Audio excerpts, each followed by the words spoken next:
this time, we'd like to invite the honorees and their families to get a picture together in the lobby.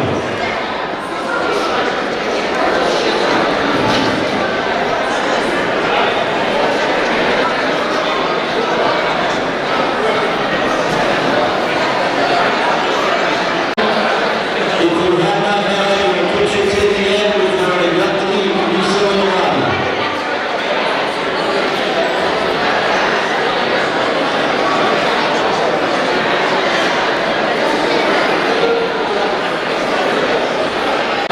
If you are here representing the 1945 state championship football team, please go to the lobby for a picture. Any representatives from the 1945 state championship football team?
Ladies and gentlemen, the Clinton Pep Band.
Sing along if you want. All hail the green and gold.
When the Hall of Fame Committee asked me to serve as your host for this historic inaugural event. But as I stand here in front of our honorees, men and women who define the pinnacle of athletic excellence and achievement, student athletes who brought glory to the green and gold, setting and resetting the bar for the generations to follow on the court, the gridiron, the fields, the diamonds, and the track. I recognize the profound, hilarious irony of choosing me as your host. Tonight we are surrounded by some of the greatest athletes, coaches, and contributors in the history of this storied and proud tradition of Clinton High School. And this ceremony is being hosted by the Vale Street Snack Shack guy who was the 5th alternate to the chess team at St. John's.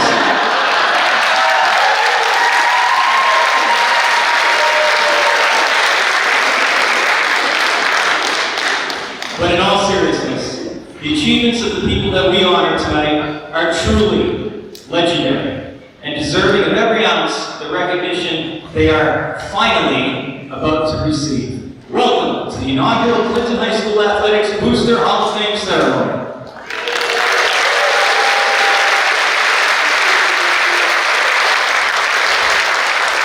Tonight is a long overdue celebration of the commitment, strength, passion, and spirit that built and continues to define the storied tradition of the Galloping Gibbons.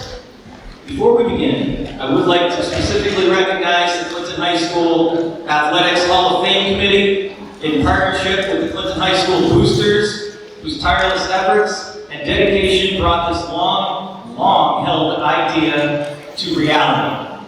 Please join me in a huge round of applause for them.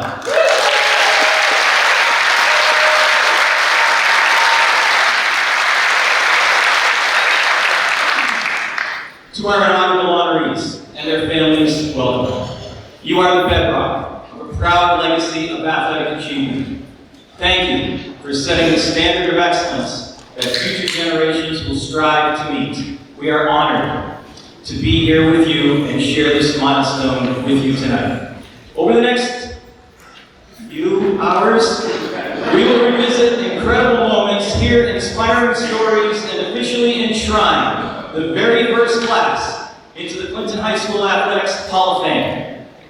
To kick off the evening, told that's a sports metaphor, our entire committee agrees that without our committee chair's historical knowledge, drive, vision, deep dedication to, and profound love for Clinton and Clinton High School, this this night simply would not have happened. Please welcome the chairman of our committee, ladies and gentlemen, Paul Zapantis.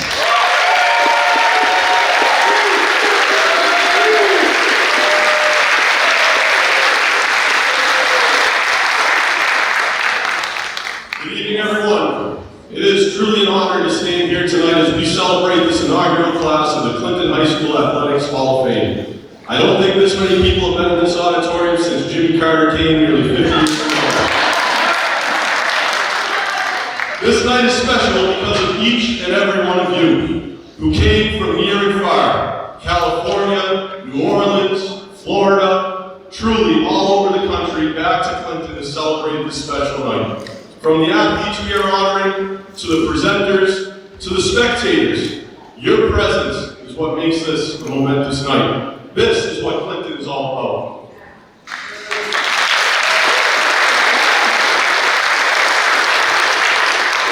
For me, though, this evening is about much more than honoring just athletic success. It's about honoring a spirit, a pride that has been passed down through generations in this town.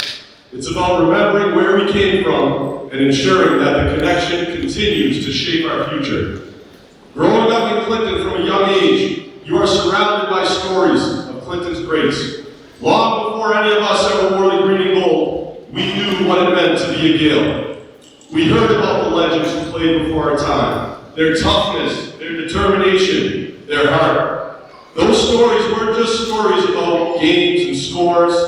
They were lessons about pride, loyalty, and community, and those stories stay with you. There was a time not long ago when sports weren't on television every night, when there was no social media highlight reel. If you wanted to see greatness, you went to Fuller Field, the Armory, the old Clinton High, and thousands did. Crowds poured in week after week to watch their heroes take the field and the court. The cheers from those stands could be heard across town, and the players knew they carried with them not only their own hopes, but the hopes of an entire community. This is the legacy we celebrate tonight. This is why we created this Hall of Fame, because those moments, those people, those stories deserve to be remembered. If we do not honor them, we risk losing something greater than the records and trophies. We risk losing a piece of who we are as Clintonians. Being a Gale was never just about being the best. Not all of us were stars, not all of us were champions, but every one of us has carried that pride. And for those who were the best, the ones we watched, admired, and cheered on, the ones we celebrate tonight, we are grateful. Grateful to have seen you play, grateful to have heard and know them, and grateful to call them a part of our community. And that is why we are here tonight. We are here to honor those greats who came before us. We are here to carry their stories forward, and we are here to ensure that the pride of being a Clinton Gale will live on for our children and for every generation to come. Congratulations, inductees, and thank you for being a part of this proud tradition.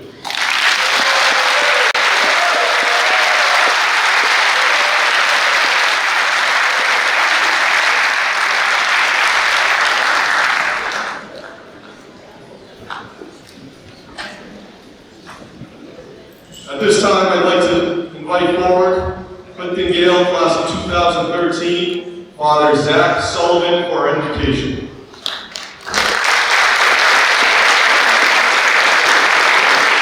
I forgot to mention he was a great athlete himself, cross-country all-star, track captain, great sixth man off the bench with Coach Cannon. Good evening, everybody. My name is Father Zach Sullivan.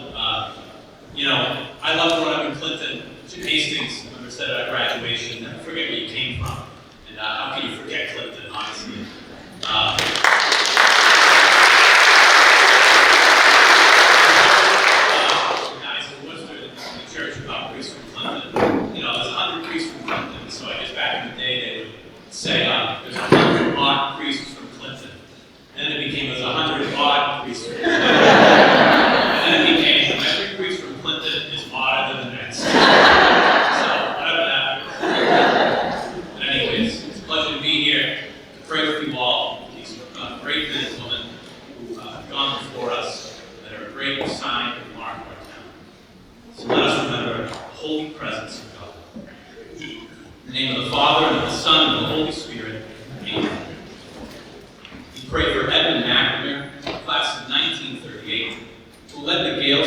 first Midland League football title, and later served as Boston's police commissioner.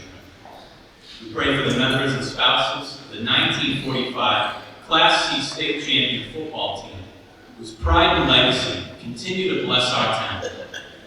We pray for Coach Cataldi, who for 35 years formed not only athletes, but true gentlemen. We pray for the no-hit twins, Angie Bazalda and Billy Stuka, whose remarkable story still inspires us today. We pray for the pony backfield, George Murphy, Bill Grady, and Paul Carrigan, whose courage proved that greatness isn't measured by size. We pray for Coach Bernie Godham, who devoted 50 years to Clinton athletics and led the Gales to the 1993 state baseball championship. We pray for Carlos Cully Neves, whose long jump record still challenges athletes today. We pray for John Banditaro, whose legacy of bleeding green and gold lives on through his family. We pray for John Murphy, our first retired Jersey, who continues to inspire Gales basketball players to pursue greatness. We pray for David Ramson of the 1993 state championship team, whose memory endures among his teammates. We pray for all those who have proudly worn the green and gold and have gone before us. May they rest in the peace of Christ. Loving God, we give thanks to these faithful men and women whose lives brought honor to our school and town. Grant them eternal rest, and let their legacy continue to inspire us. We ask this through Christ our Lord. Amen. And Almighty God bless you all here today. The Father, the Son, and the Holy Spirit. Amen. Go Gales.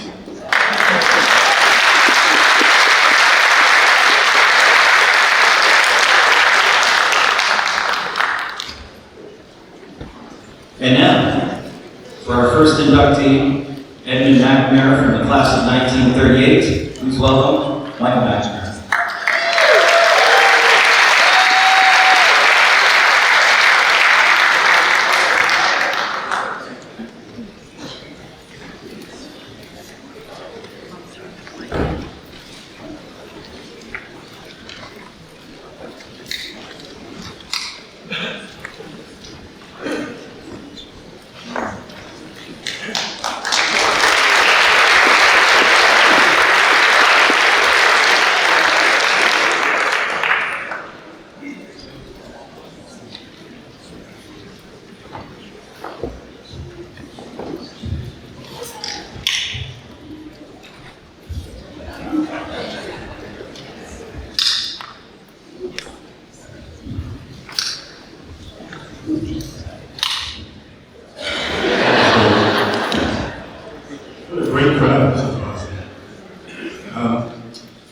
On behalf of the McNamara family, I would like to thank the Clinton High School Athletic Hall of Fame for inducting my father, Edmund McNamara, and his brother, William, a member of the 1945 football, who was also inducted today in his inaugural year. My father always spoke highly about growing up in Clinton, with his 5 brothers who all went on to have successful families, careers, including service to the United States of America. After graduating from Clinton High, he went on to attend Holy Cross to play football there. My dad was a PTO commander in the World War II Pacific Theater and actually won a Silver Star. Played 2 years in the NFL, became an FBI agent, and then police commissioner of Boston. He finished his career as president of Barker Security. Many times over the years, he attributed his success in life to the values he learned while growing up here in Clinton. Closing, I would like to thank Jim McNamara from Mama and Big Ed, as well as my sisters, brother-in-law, sister-in-law, niece, and many of William's children who are here tonight. I am sure my dad and my mother would be so proud about this induction into the Clinton High School Athletic Hall of Fame. I wish they were here to celebrate this award with us.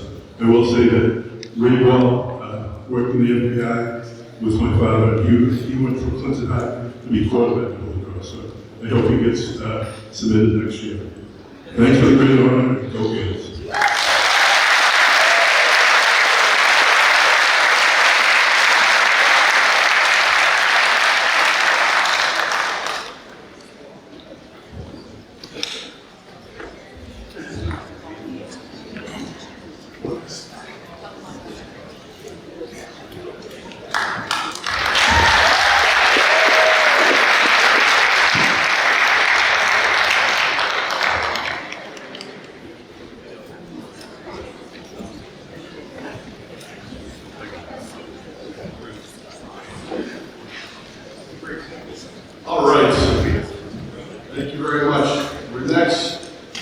we have the 1945 football team. Who here knows the story of the 1945 football team? Does anybody remember when the Patriots were the first team to be introduced at Super Bowl 36 as a team rather than individuals? This Clinton football team did something very similar that was probably very unique at the time. Instead of naming season-long captains, the coaching staff named a different captain for each game. And whoever that captain was seemed to really step it up for that game. In the first game of the year, the standouts were Grady, Captain Gosselin, and Johnny Gallagher. Johnny Gallagher was the captain for the second game against Natick, with Grady, McLaughlin, and Patone being the standouts for Clinton. Against Milford, Captain George Patone, Gosselin, and Valenkamp played a good game on the line with Cataldi, Cody, and Patsy Patone shining in the backfield. Facing Marlboro, Captain Cataldi, Mascherelli, and Valenkamp played a brilliant game. Captain Big Brownchuck played a sterling game against St. Bernard's. In the 6-0 showdown against undefeated Hudson, Paul McNally was the standout, and the whole Clinton team played well, especially the line, led by Captain Kamataris. After hearing all those names, it is evident that this team did not care who got the credit and truly had a team-first mentality. Continuing, I just want to talk about 3 games from this season. How many of you have ever driven through Depot Square and looked up and seen some graffiti, what it looks like? It says, Clinton 7, Gardner 0. Who's seen that? That has been up there for 80 years and signifies one of the biggest triumphs in Clinton High School sports history. According to MIA historian Mike Richards, leading up to the opening game of the 1945 football season, Clinton had not beaten Gardner in 20 years. And since the series was resurrected in 1929, they had been defeated by Gardner for 12 straight years. Not even the powerful 1937 Midland League Championship team, captained by newly inducted Hall of Famer Ed McNamara and Babe Lee, could defeat those big Frenchmen from Chair City. In fact, Clinton had been shut out 11 of those 12 games. Overall scoring differential, 232-2. A single safety over the course of 12 games. So, in the first ever game under the lights at Fuller Field, in front of a rain-soaked crowd of 5,000 spectators, when Johnny Gallagher shot through left tackle, cut to the left, and shot down the sidelines in a 33-yard jaunt to the goal line, and then Jimmy McLaughlin split the uprights for the extra point, I don't think anyone could believe what they had just seen. The closest Gardner came to scoring in that game was after a long pass to Norsky to Cormier had them on the Gales' 4-yard line. But Clinton's powerful line of Big Browchuck, George Patone, Pat Materio, and Sonny Grady smashed through the Gardner line to set the Chair City boys back 21 yards in 4 plays.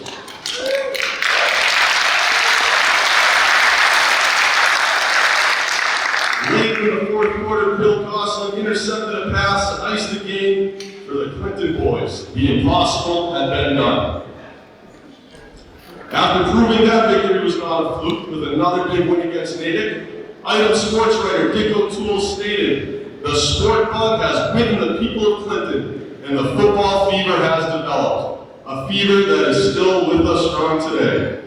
So much so, there was an article also stating how the excitement had spread all the way to the Philippines, where a Clintonian soldier's entire company was rooting for the Gales to defeat Leominster. The Leominster game and its suspect officiating is still talked about to this day. 7,500 people were at Doyle Field. 7,500 people. Just to put that in perspective, Leominster, Wachusett had 3,200 at their game a couple weeks and had to shut down the field. 3,200 against 75 people. 7,500 people were at Doyle Field to see Class C Clinton take on Class A Leominster. Bill Gosselin, on the third play of the game, cracked his collarbone and was so nervous to tell his sister, who didn't want him playing football, he not only stayed in the game, but completed it, playing what the newspaper described as his greatest defensive game.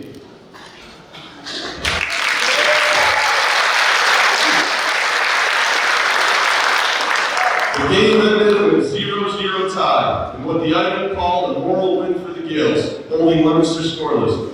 However, that might have been a victory if it hadn't been for a called back touchdown in the second quarter. Jimmy McLaughlin passed to Dave Grouchock, who then lateraled to Archie Cataldi, who scored, but then got called back to the 14-yard line, where the officials claimed he had stepped out of bounds. Fran Palmeiros, who we will hear from later tonight, was at that game as a young boy and vividly remembers Archie being a foot in bounds the entire play.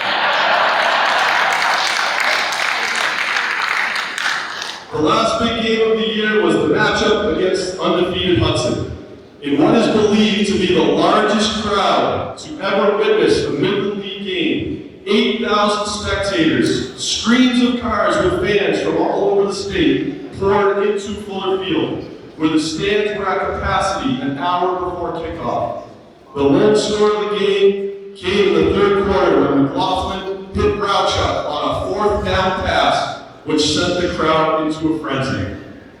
Finally, in front of a crowd of 4,000 on a Saturday following Thanksgiving, the Gales defeated Maynard 12-0 to become not only Midland League champs, but also Class C champions for the state.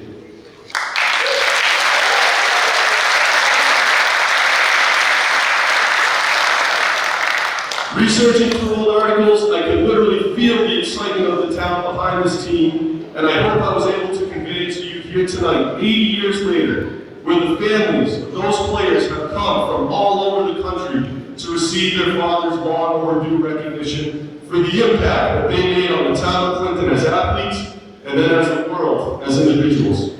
There is a reason they are called the greatest generation, and we are all lucky to have had them lay a great foundation that we continue to build upon today. It is now my pleasure to invite Mr. Bill Gosselin, a highly respected football official himself, to come forward and speak on behalf of the team.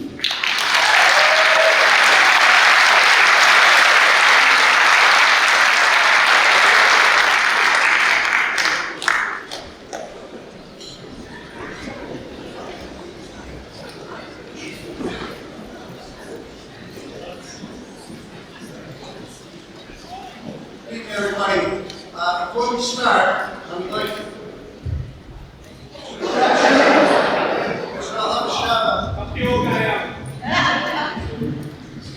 let's start. Good evening. Before I start, I'd like to thank all the campus and his group that put this evening on tonight. So I think we should have a nice round of applause.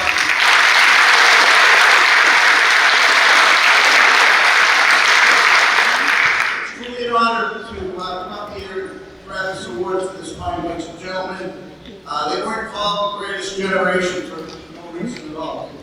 They brought so much pride and joy to this town. When I read the clippings, there's 5,000, 7,000, 10,000 people. I'm thinking to myself, does anybody in the town have anything to do? But the pride and joy that the people of this town have for sports is what makes Clinton High what it is today. Someone told me a long time ago, and I don't know what this quote is attributed to. They say, it's not good to live in the past, but it's okay to visit. Well, tonight's a night to visit the past. It's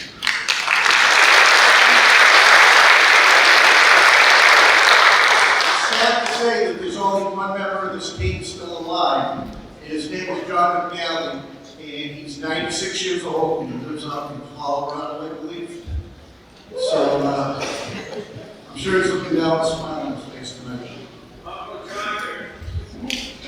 I was fortunate enough to know some of the players on this team through my dad because they were lifelong friends. And I know you don't want to hear grandma, but I have a couple little stories I'd like to tell. First of all, Father Dan Driscoll. He's the pastor at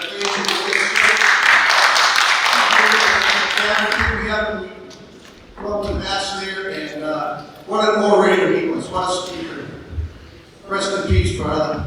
I don't know if anybody knows this, but he died serving Mass on the altar.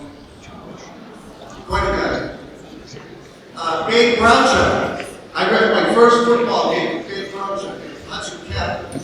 So either I'm old or you fill in the blanks there.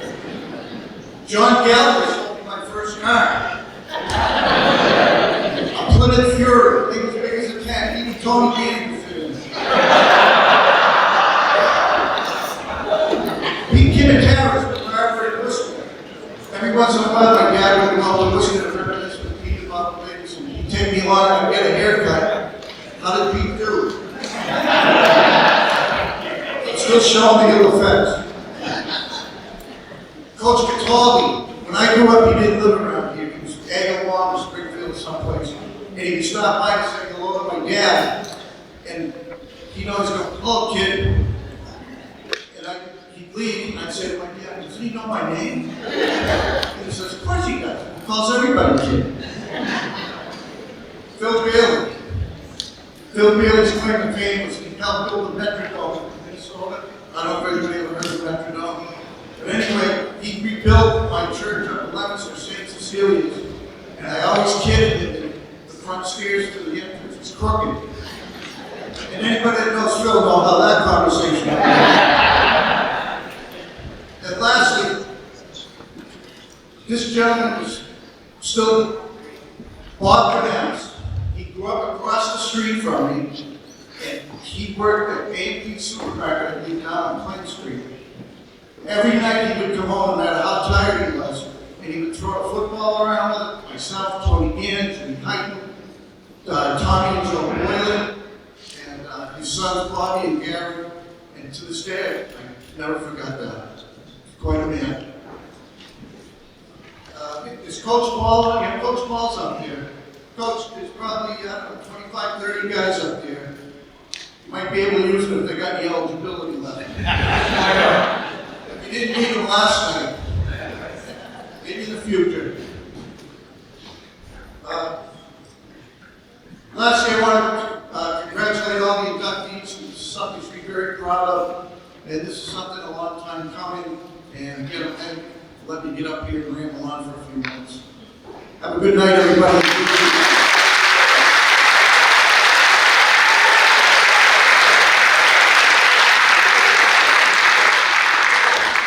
At this point, I'd like to read the varsity letterman from that team. We have this picture of them that appeared in the Boston Herald. Imagine that, a Clinton team in the Boston Herald. December 13th, 1946. And we'd like to present it to a representative from each of the families. I'd like to read the names. And as you hear your family's name, you can please come up to the stage where we'll be passing a picture and we'd like to get a group picture. So first starting off with Bill Gosselin, center. Right guard, David Driscoll. Quarterback, Jimmy McLaughlin. Left halfback, Archie Cataldi. Right halfback, John Gallagher. Fullback, Paul McNally. Right end, Andrew Grouchuk. Right tackle, George Matone. Right guard, Pete Kamataris. Left guard, Willie Mascherelli. Left tackle, Bert Valkamp. Left end, Ed Grady. Right guard, Pat Paterio. Center, Kirby Wright. Right end, Bob Vanass. Left tackle, Patsy Fortuno. Right tackle, John O'Malley. Left end, John McNally. Halfback, Bill Bailey. Halfback, Roger Cody. Halfback, Patsy Matone. Quarterback, Bobby Donahue. And right halfback, George Gannon. We also have representatives from the legend himself, Bingo McMahon, who is here tonight as well.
Thank you all so much for coming out tonight to receive this honor.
Coach's daughter for asking the senators tonight for this Hall of Fame induction.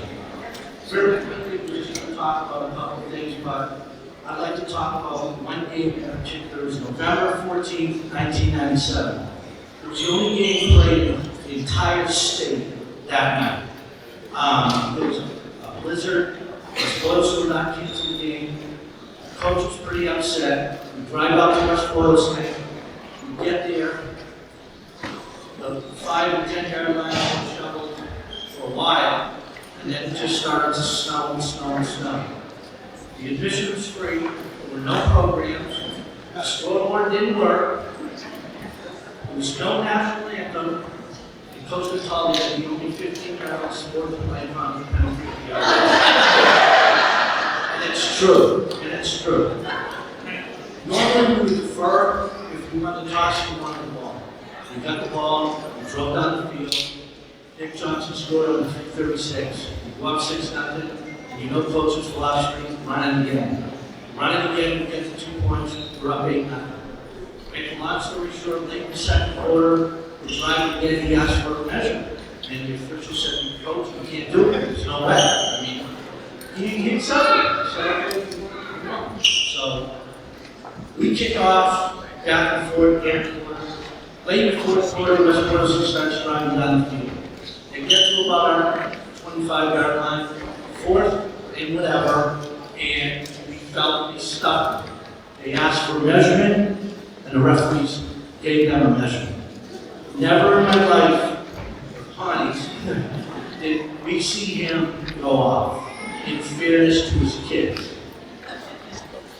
His clipboard ended up on the third hole by Houston County. Barney had a hole in that, and the referee gave him 15 yards supposedly on to put the ball in 10 yards. We held him, we won the game. So after the game, we go to the handshake line. Coach Connie notices after he shakes hands, the buses are up by the pool. Coach starts beelining to the high school at West Boylston. He says to David Vanessa, you better follow him. He didn't let him know he followed him until later on. Walks down to school, half jogging, snowing out, you name it. Gets to the door of West Boylston, knocks on it, the custodian opens the door and says, Coach goes, where are the officials? And David and I go, oh no. Here it comes. He walks down the stairs, he knocks on the door. One of the officials opened it, and when he said to him and taught us a big lesson, he apologized. He apologized for the way he acted, for the way he represented Clinton, and for his demeanor on the sideline for the rest of the game.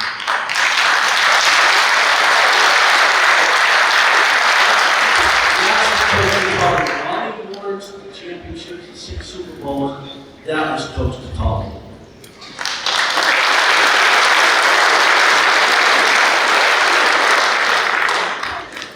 As Tony mentioned, I would like to once again express our gratitude to Maureen, Coach's daughter, for asking us to speak for Coach. I have numerous stories that I could tell, just as Tony did. Certainly, I won't do so. I actually did that at his retirement celebration, which was right in this hall back in 2007. And I spoke for 30 minutes. I'm not going to do that. So, talk about that's black. But anyways, what I do want to mention relative to Coach, and this is really directly to all the former players, because there are many here, and especially to Maureen, is when I think of Coach and how many years with him, coaching with him, being with him every day, from August to December, 2 words come to mind. One is pride, the other is humility. Coach always comported himself with pride. He would talk about it at halftime in games we weren't playing with. And he would never get on the kids at halftime about lack of execution or failing to block or something in that regard. It would always be, God dang it, you have a stinking pride. But I think he did that purposely, because he wanted to instill, as has been mentioned by a couple of the other speakers tonight, different generation, personal pride. Pride in yourself, pride in your family, pride in your community, pride in your school, pride in your team. And those are lessons you may not think of at 16, 17, 18 years old, but you certainly do when you're older. And Coach always conducted himself in that manner. As Tony mentioned, he never wanted any recognition. Whenever there were speeches to be given or places to go, he always asked one of us to go in his stead. He always heaped praise upon his assistants and always on the players first, the student athletes, because he knew that's what it was all about. Secondly, and finally, there's a quote from C.S. Lewis. C.S. Lewis is an English-Irish author back in the last century. And his definition of humility is not so much thinking less of oneself as it is thinking of oneself less. And I can't think of any better words to describe Coach Cataldi. So, with that being said, we would like to present his award, his recognition to his daughter, Marnie.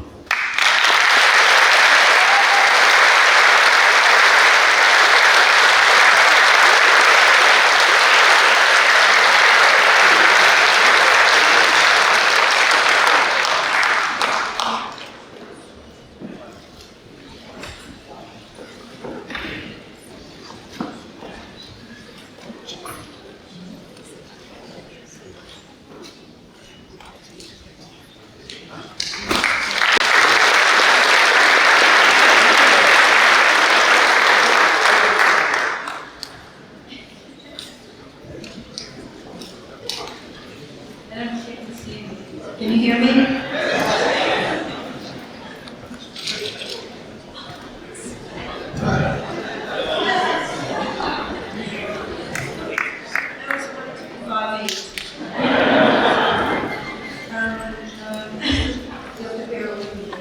Football season, I'm feeling a little emotional, so.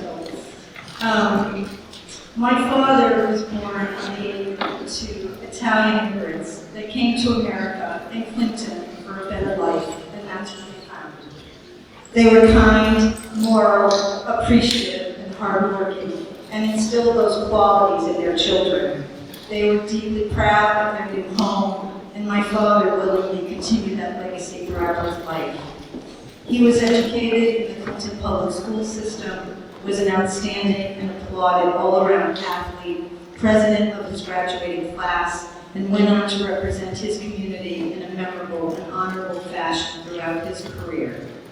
He served in the U.S. Navy in World War II, later played football at Worcester Academy, and received an athletic scholarship to do the same at Boston University. He completed undergraduate and graduate degrees and was offered opportunities to pursue a professional career in athletics, but declined because, at his core, he was far less interested in notoriety and public service. He believed in education and felt he could contribute more to the greater good working with school-age youth, and that is what he did and where he spent his entire professional life.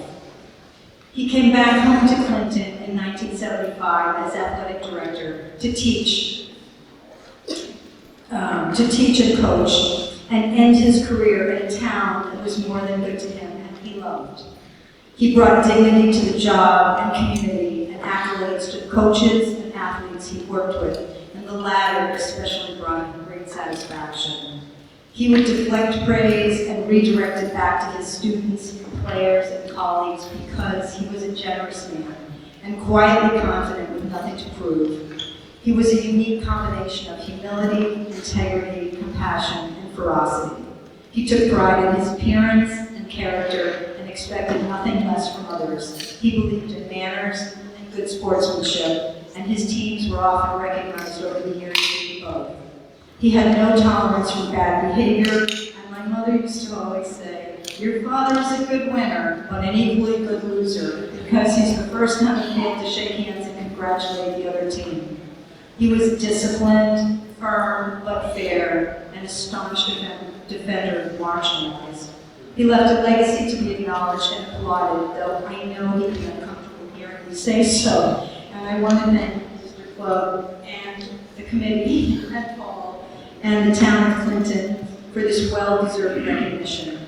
My father touched and affected many lives in his long career as teacher, coach, mentor, and human being, but it all started in a town that may be small in size, but enormous in grit, faith, pride, and welcoming spirit. He was a true Clintonian and Gale from start to finish, and I know he'd be very pleased tonight, as am I. In closing, I'd like to share a quote that I believe speaks to his essence. A coach must never forget that he is a leader and not merely a person with authority. It's a true testament to his impact that he was eulogized by a former athlete 36 years after their meeting, and someone who was in attendance here again tonight, and carried to his final destination by fellow coaches. Whatever that it factor is that people talk about, admire, and unreservedly choose to follow is rare, but gratefully for me, as his daughter, and all those who were fortunate enough to come in contact with him. My father had that, and so much more, in spades. Thank you very much.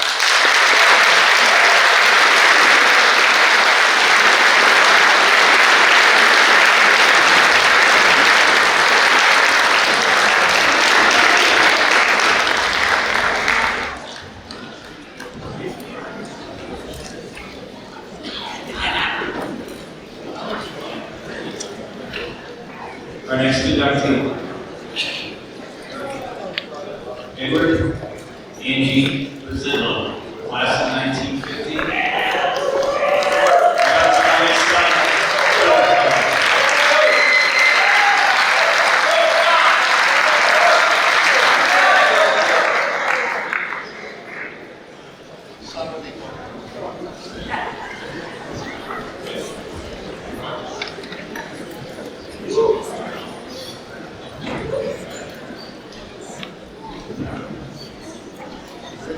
I've been told to keep this short. I'll do my best. But first of all, Coach Cataldi and Coach Ryan, thanks for everything.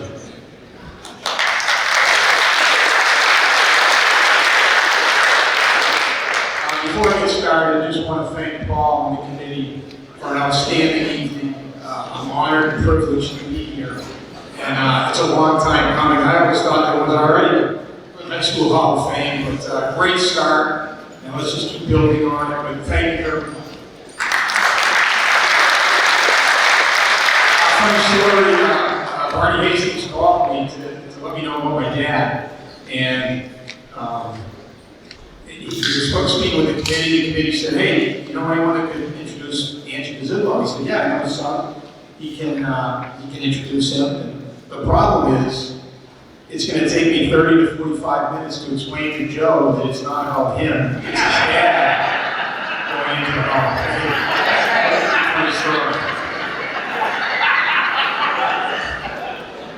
It's absolutely impossible to capture Andrew Gazillo in 10 minutes. McKev said 5 minutes, so I'll try to keep it short. But he was a tremendous athlete, natural athlete, football, baseball, basketball for Clinton High, a true Gale. He loved sports, loved Clinton, always told me it's not about the wins and losses. It's about Clinton High School, and most importantly, your coaches and your teammates. And then success comes from there. And looking at all the athletes here tonight, no question about it. So that was his drive, that was his motivation. As far as his talent goes, together with one of his best friends, Billy Stuka, they were the no-hit twins. And the Stuka family will come up a little bit, talk about Billy, but shout out to the Stuka family. They were very close.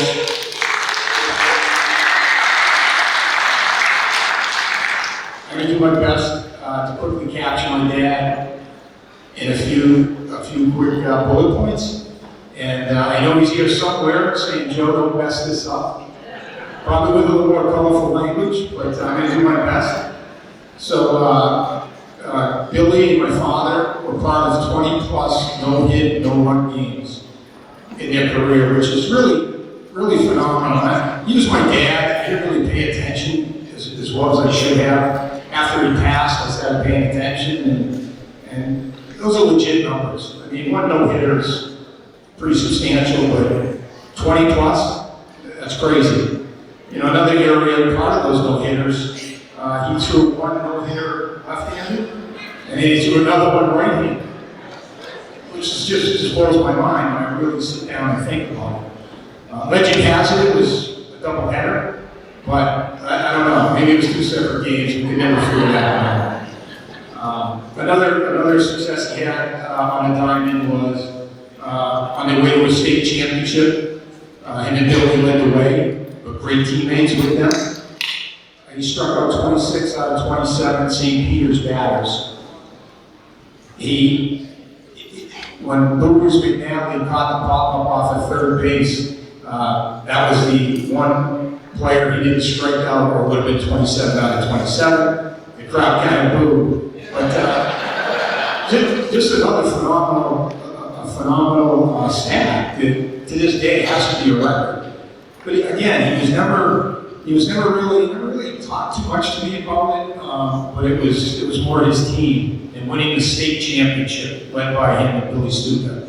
So I want to recognize both of them. Very impressive.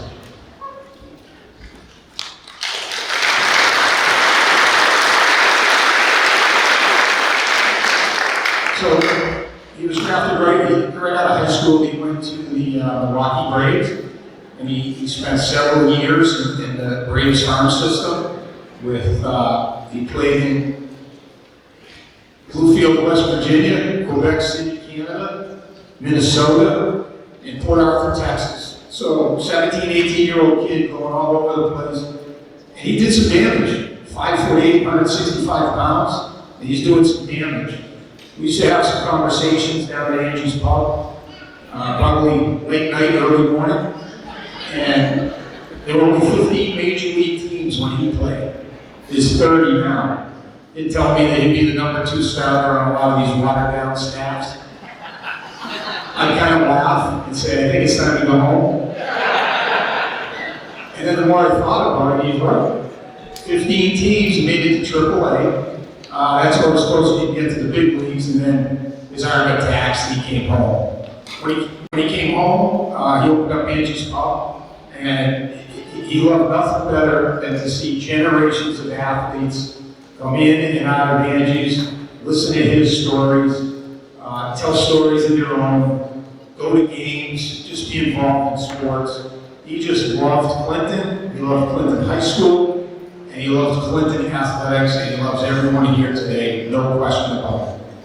So on behalf of my mother, Patricia, who kind of kept the ship going during rocky times, my wife, Angela, who's in the audience today, my two kids, Joey Jr., who's chasing his baseball dream, playing down at Eckerd College in St. Petersburg, he's a junior this year.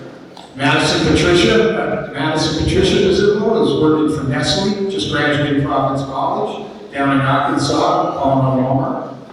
My sister, who was supposed to be here today, her husband, Kevin, has some health issues, get well soon, Kevin. And their two beautiful children, Marcy and Diana. So, on behalf of our entire family and everyone here today, thank you very much. Very humble and very appreciative.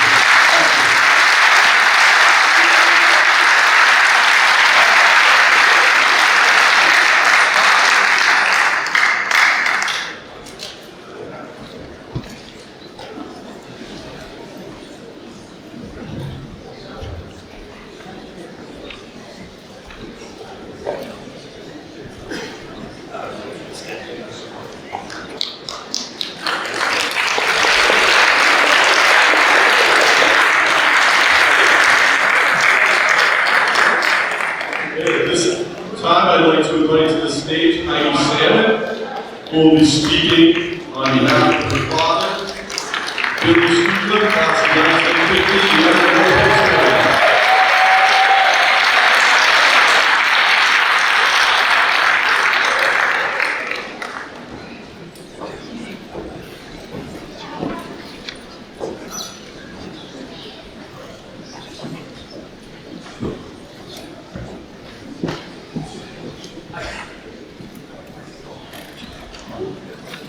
Good evening.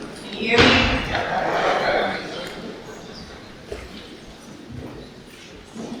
Before I begin, I want to mention someone who meant the world to my father. His teammate and lifelong friend, his known twin, Andrew. Growing up, we were told to call him Uncle Andrew. He wasn't just a teammate, he was family. Their friendship lasted long after the cheers faded, proof that what happens between the lines can last a lifetime beyond them. We actually were devastated when we found out he wasn't really around. My father was the youngest boy of 12, the baby brother in a house where you learned to speak up and move fast if you wanted to be heard. Maybe that's where his drive began. Surrounded by older brothers and sisters, he learned how to compete, how to work hard, and how to laugh when life threw him back. Education mattered deeply in that family. Many of his older brothers went to college, some on the GI Bill after World War II, others through sports scholarships. My father carried that same belief, that the game and learning both shaped a person's character. We got to know his life in baseball through stories from teammates, mostly Uncle Andrew, and family, but we knew him in another way. After high school, we knew that he went to BC on football scholarship and he'd be there for 3 seasons. After graduating from BC, he did 2 years in the Korean War, and then we remember him as a social worker who headed up the foster kids division in Pittsburgh. That was the kind of man he was, someone who kept showing up for others long after the crowds went home. In 1948, he and Andy became known as the No-Hit Twins, 2 young men who shared one extraordinary week, each throwing 2 no-hitters that week, then leading their team to back-to-back high school championships. They also played football together. That stretch of baseball earned them a place in local history, but what people remember most isn't the record. It's the friendship, the loyalty, and the quiet strength of them and all their teammates. Of all the things things that my dad could have left behind, our family has just one possession. A poem he carried with him called A Prayer for the Game of Life. It's about playing fair, giving your best, and meeting both victory and defeat with grace. That piece of paper has become his voice to us. Quiet, steady, and true. Tonight, as he's welcomed into the Hall of Fame, I think of that prayer. Baseball, like life, asks for heart, patience, and humility. My father lived those values in the brief time that he had with us. On behalf of our family, thank you for remembering him, not only for what he accomplished, but for how he carried himself. His life was short, but the mark he left endures, and tonight that mark finds its rightful place in the story of the game. My father was the youngest boy in a family of 12, and his youngest sister, Patty, is here with us tonight, and I'd like to acknowledge her.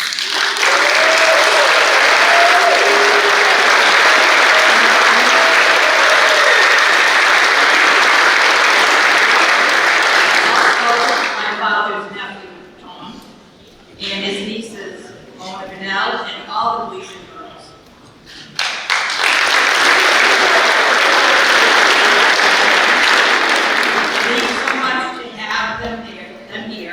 A living link to the big, lively family where it all began. To Angie's family, Joe, it's been great catching up with you. It's been my favorite thing other than finding out about my dad's baseball stats, which I knew nothing about. Thank you for being part of this moment, for carrying the same pride and friendship through the years. I can't believe I used to babysit. I'll end with the message to my father's grandchildren who are here tonight. Billy, Cassandra, Alexa, Michael, and Sam. This is your inheritance, not a trophy, but a legacy of friendship, honor, learning, and love of the game. Thank you.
Football has always been filled with great nicknames.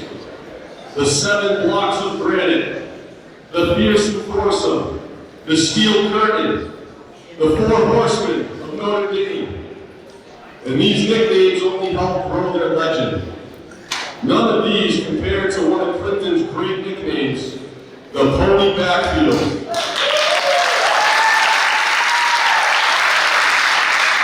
Of the 1951 Gales that was coined by Al Banks of the Worcester Telegram, the same Al Banks who created the Galloping Gale name a few years earlier, consisting of George Murphy, Fran Fonnie Palmeros, Bill Slug Grady, and Paul Tap Kerrigan. Between the 4 of them, they averaged 130 pounds and stood about 5 foot 2 inches. Today at that height and weight, it'd be a safety hazard to have them on a football field. Although diminutive in stature, they were immense in spirit and skill, becoming a big part of what the 1951 team was known for. Some highlights of them playing together, and I got these from the yearbooks. The pony backfield, probably the smallest complete State also proved too elusive for the Shrewsbury 11. Franny Palmeiros dashed 12 yards for the final Clinton score. In another game, midway in the third period, the ever dangerous green and gold broke loose with Paul Kerrigan carrying 42 yards to the Bartlett 1, where Georgie Murphy crashed over center for the score. In a later game, Grady tossed another aerial, which netted a good 40 yards. Grady then took the sneak and went to the 5-yard line. From here, Paul Kerrigan broke through tackle for the score. The highlights go on and on. The pony backfield proved that success wasn't just about size, it was about character, commitment, and pride in wearing the green and gold. Along with defining the era of Clinton football, their legacy helped lay the foundation for a culture of resilience and excellence that continues to be embodied in Clinton High School athletics today. Individually, I'd like to start with the elder statesman of the pony backfield, George Murphy, class of 1952.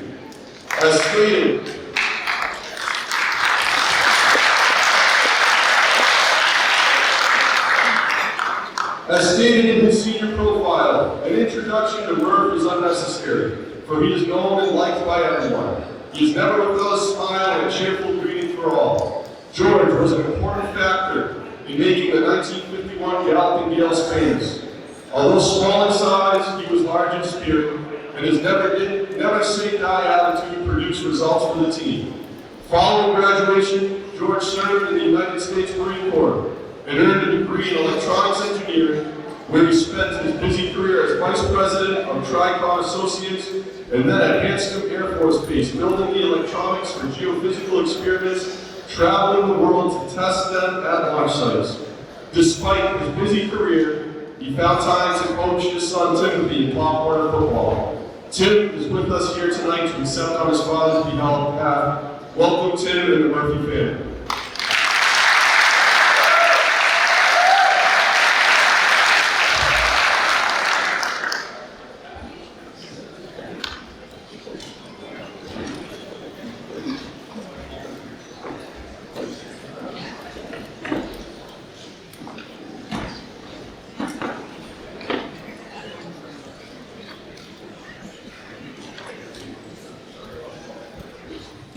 I'm sorry.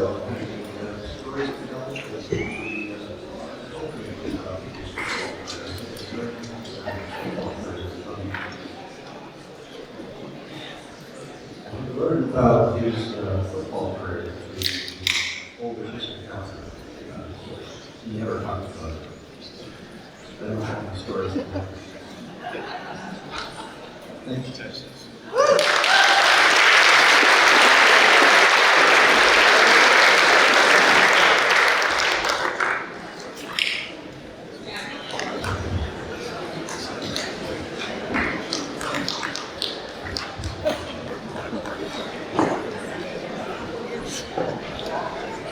The next member of the pony backfield, the last living member, he is with us here tonight, a special treat for us all.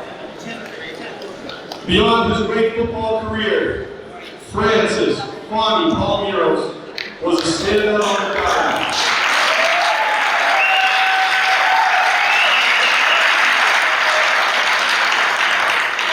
A 3-year starter for the Gales baseball team, he held down the hot corner at third base and capped off his career by being named a Midland League All-Star in 1953. He left Clifton High School with a batting average over 400, and at the time, the school record 31 stolen bases, a record formerly held by Joe Garofoli.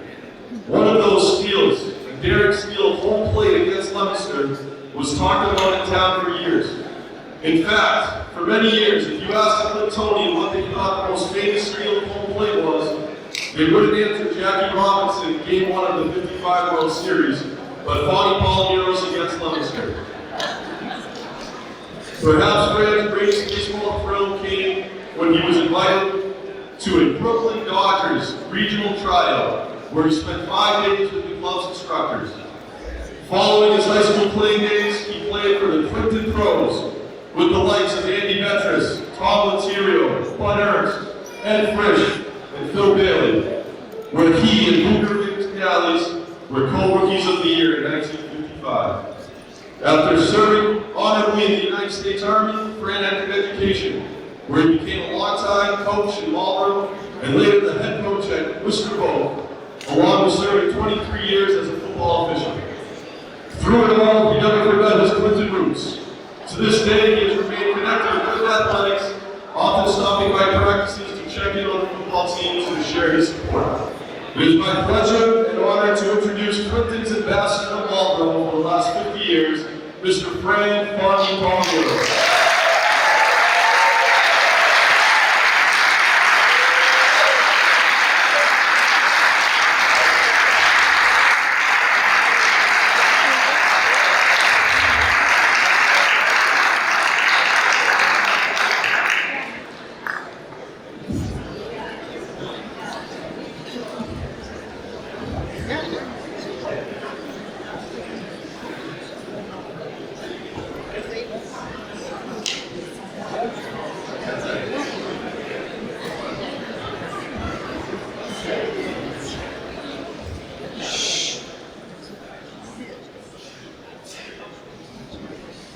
Good evening, everyone.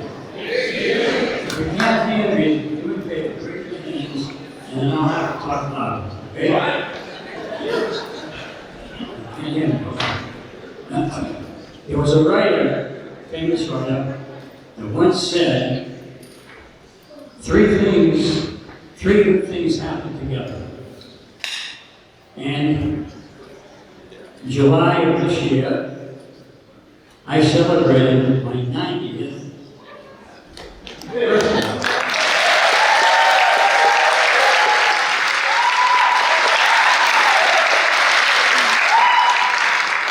It gets better.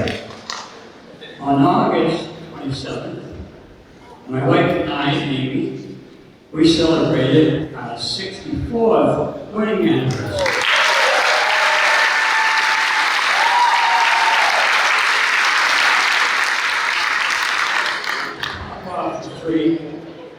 On October 11th, I and 19 other people celebrated our induction to the Clinton High School Hall of Fame.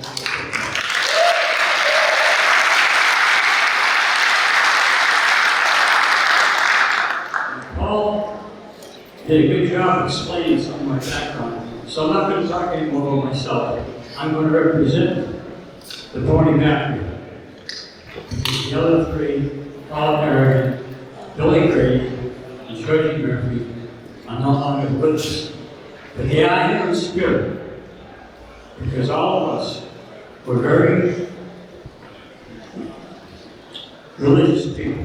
So I know Paulie, George, and Bill are here in spirit. So I'm going to make a brief statement. So bad.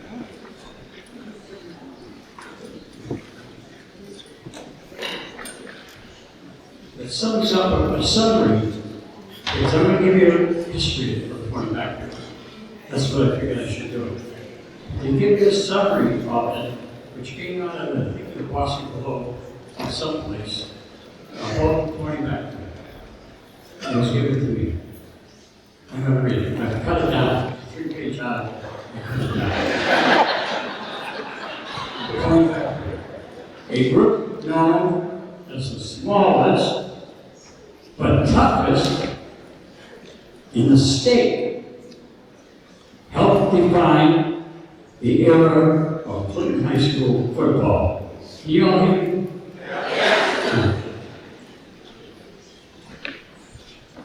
With grit, heart, and unwavering determination, you and your teammates set a standard of toughness and pride that still inspires Yale athletes to this day. Your induction is a testimony not only for your talent, but for your sportsmanship, leadership, and enduring commitment text. So I'm going to end with that summary and start on about the history of the point back. It started out in a very negative situation. It was 1949, August 15th exactly, where the football candidates come and get a uniform to play for the Gales. The only thing we did not know, there was no freshman team in those days. So if you were a pure freshman, you had to wait. So there was only one freshman that I remember that ever played in varsity, and that was Irving Wright, who ended up playing circles.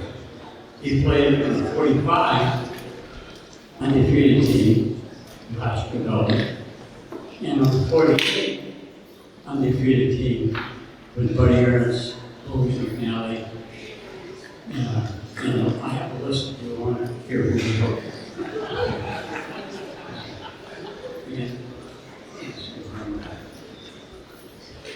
So the point back was founded almost obsolete. So we waited at Ford Field at the field house, and they were coming out in uniforms. And then they were coming out without uniforms. The thing we didn't know was Joe McCaffrey, who was the athletic director, and a man of stern character, kind of a tough guy. He came out to lock the door, and we're still standing there. The seniors were first, juniors were second, and sophomores, not too many sophomores, and there were no freshmen because there wasn't a freshman team. As he looked up, as he came to lock the door, he looked at us and said, and I'm going to quote him, that's how devastating that was to us. And I still, 60 years ago, can quote what he said to us. But what he told us, gave us a great shot in the arm to succeed. So in reality, that was his best tough talk he could have given anybody. And he said this, what are you guys doing here? And Georgie Murphy was a sophomore. And he had Joe in his algebra class, so he had a courage to talk back to Joe McCaffrey. He said, right here, get a uniform to play for the Gales. And I recall, I think he put his hands on his head, probably discussed it. And he said, listen, you guys are too small. S-M-A, spelled out, I'm spelling it out. S-M-A-L-L. And you will never, ever play football for the Clinton High School Galloping Gales. Well, after this, well, I lived about a mile from Fordfield, so we're all walking home. And we got our heads down, we're calling Mr. McCaffrey, maybe some names that you wouldn't want to let out here. And we came up with, maybe we call it a tap, or was it really a tap? We agreed that nobody ever will ever cut us. In any sport we play, anything we do in life, we will never not get a uniform. And we kind of sealed it with everybody giving their idea of each one of us is going to do to handle life. And I think I came up with the final idea, and they all agreed to this, and we all together, the rest of our high school days, and always called, I got your lunch. I'm not going to go into detail how I said, but it meant this. Nobody will ever beat me up. Because I have more desire than 100% we have. We have 150% desire. And we have what we call guts and courage. And it is only 50%, it's beyond. So size didn't mean anything to us. And we proved it 7 years after we were given a uniform. You still here? I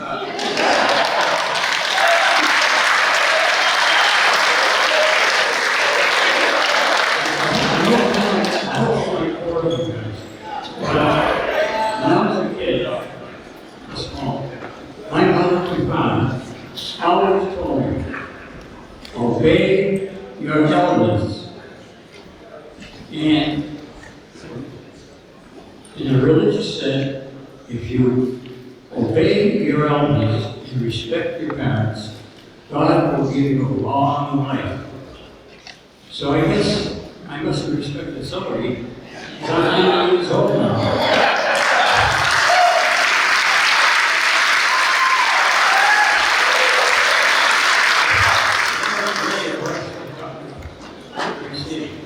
Now onto the history of the Holy Baptist. And it was, I looked at the interview. We are now not only called Holy Baptist, as Paul said, after the four horsemen born again. And they were given a name. Crowley was his first name, and then he had the three long names what they are. And he said they came riding up and down in the country, beating everybody. This is Division I football, by the way, and it was his first undefeated, untied team. Rock had. So the four horsemen on the name was known by everything, especially in Clinton. It's an Irish. So they loved the fighting Irish. And excuse me. And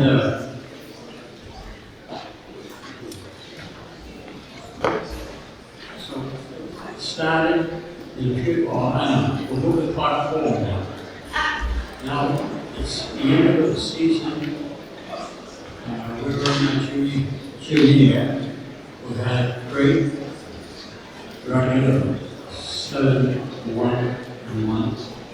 And one beat by 2 unbeaten tie teams. That's the longest. And we were playing the Division I schedule in those days. Hudson and Clinton were the two smallest in numbers. We had less than 500, probably boys and girls, maybe about 250 boys in school. And we played schools like Native, Framingham, Pittsburgh, Lemonster, Summer, God in those days was a powerhouse. And all those big blowouts. They were tough. He's a raw number. Well.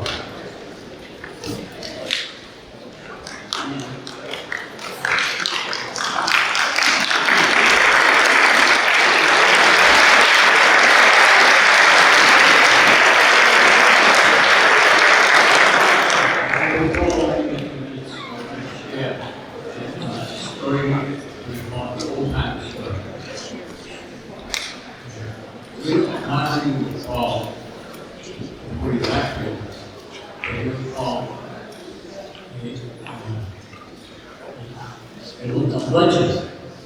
And that kind of bothered me with the legend. I always thought legends were like Babe Ruth, Wyatt. Those were legends. And so Babe Ruth that we're waiting in line to go for the supper, the wife and I, and somebody ran. The line was long because we were there, because everybody. The line was long, somebody ran across the second. You fought all the birds, huh? And I said, yes. And we introduced each other. And one was probably in the 5th grade, the other probably fourth grade. And the little boy, anxiety and apprehension, said, are you flying Paul Harris from the party backfield? And so I said, yeah. And did you steal home against Lemonster to beat Lemonster lost the ninth? And he says, well, yes, it did steal home. But we didn't beat Lemonster in the first the ninth. He came to play Lemonster. And we lost 6-4. Now we're going home. My wife said, hey, how come this kid, I was about 2 years old. He says, how come in 1952, that kid was the guy who did, you can see what's about 34 years old. He was not even a year. And his kid wasn't his wife. Remember that. So I said to her, training on it. And the problem is, I got it. Scared of her. So here's the rules. She don't serve her and see. And she said, what is it? I believe I'm wrong. It's a legend. It was 35 years later. Not only did 7 things happen, but now 60 years later, history reflects it's a going back to a legend.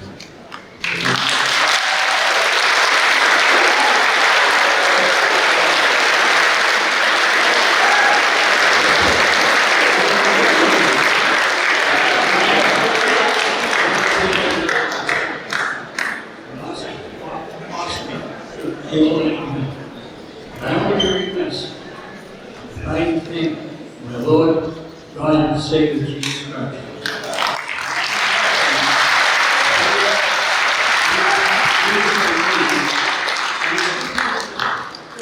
God, give everybody talent. Just make sure you realize it. God bless you.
Thank you, Farley. And now, for the quarterback.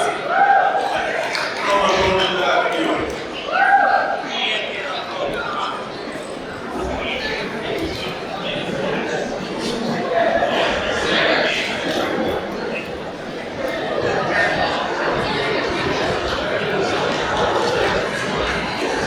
Known as Mr. Brady, Director of Guidance for generations of Clintonians.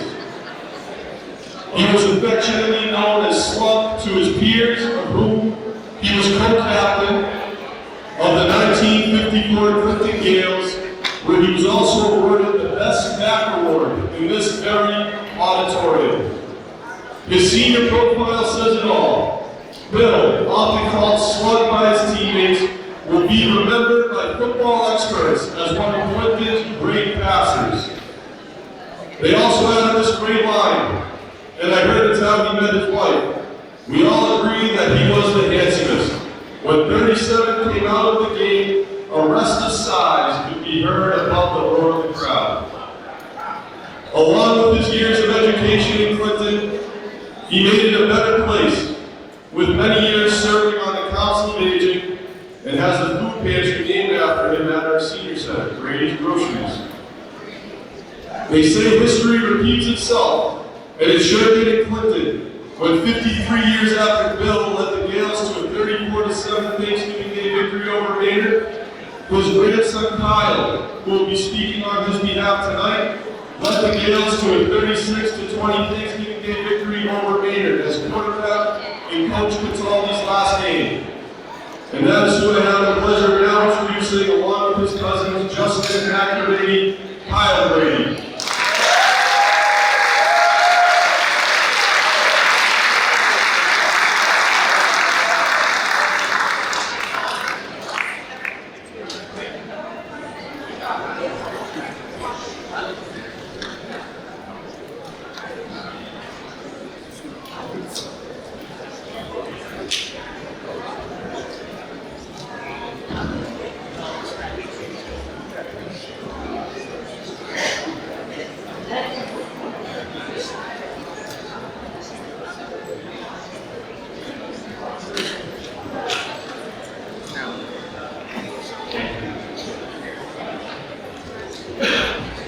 We begin for Legend of Fawny.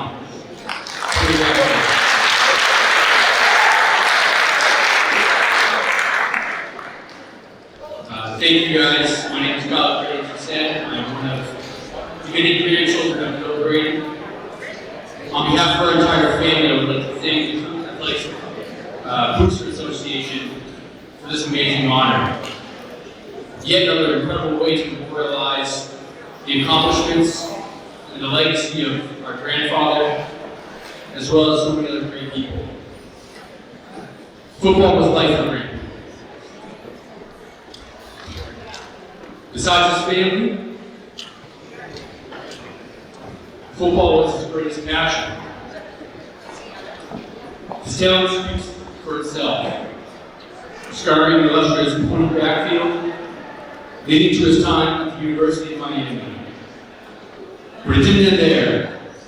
He carried that passion into coaching and mentoring myriad youth football players for generations, including us grandsons, and certainly some of you in attendance tonight.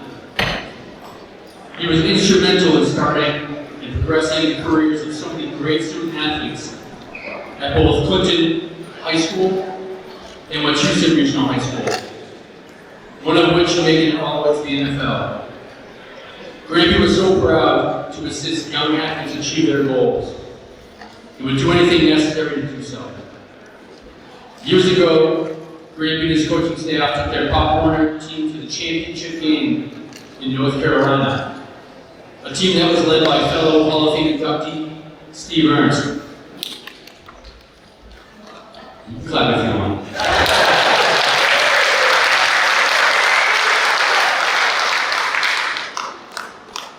Football is the ultimate team sport, and Grampy took that philosophy through life. Of the many lessons we learned, he tied each of those lessons back to the game of football. Teamwork, strategy, discipline, opportunity, and handling failure are just a few of the many connections he made between the two. I just wish us grandchildren, and especially great-grandchildren, were fortunate enough to spend more time with him to learn these same lessons. And he could be here tonight to speak to this well-deserved achievement himself. I don't know what he would be more excited about, being inducted into the Clinton Athletic Hall of Fame, or the fact that the Miami Hurricanes are currently ranked number 2 in the country.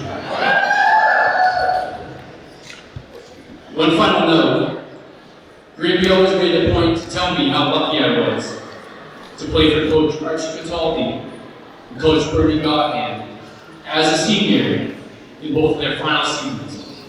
And I truly was. Talk about two of the most influential student athletes turned coaches in the town's history. And I was fortunate enough to see them out. I would like to extend a special congratulations to the family and friends of Coach Cataldi and Coach Gottham, and congratulations to everybody being inducted for this incredible achievement. Thank you, and I hope you have a great night. Go Bills!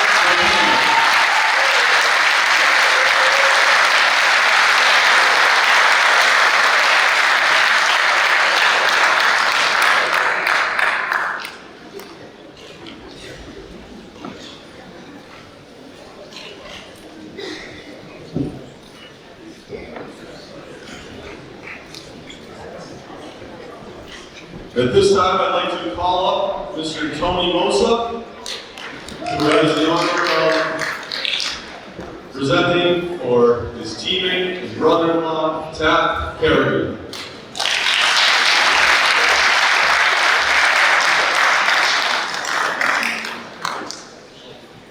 Yeah, hello, Clinton.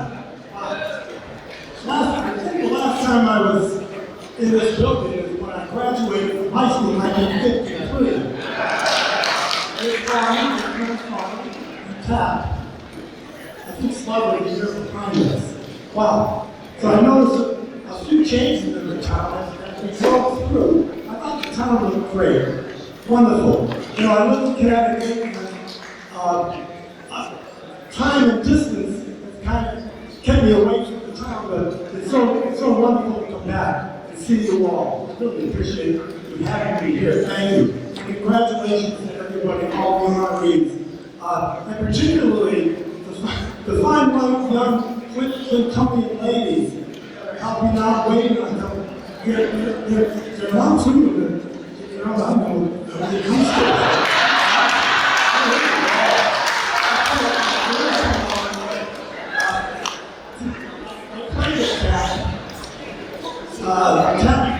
And I were students, we were teammates for 4 years.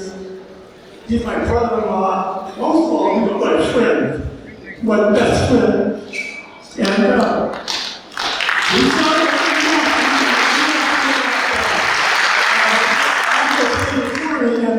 and the pony backfield, we didn't consider them special, they were teammates. They were ball players, they fought, they played, and they excelled. And we didn't treat them any differently than anybody else. The community loved them, and we went on from there. And I was recollecting Angie Bazzillo. Angie, actually, I think he was still in high school, he coached a junior high baseball team. And Angie lived on Nashville Street, on Grove Street, right down, a couple of blocks away.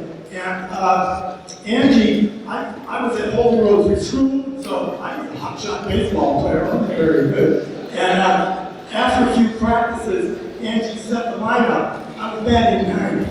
And so I didn't go too far in baseball. And did you notice? Everybody had a nickname. So the going backwards, Swami, Murph, listen. That's of course. But Paul was really the heart and soul of our team. He was quiet. He didn't care. He didn't want any glory. He was an excellent student in high school, and we were friends for over 7 years. Fonnie's still my friend at 7 years. So I'm privileged to introduce. Who speak on behalf of Paul, my nephew and my grandson, Tim Carey. And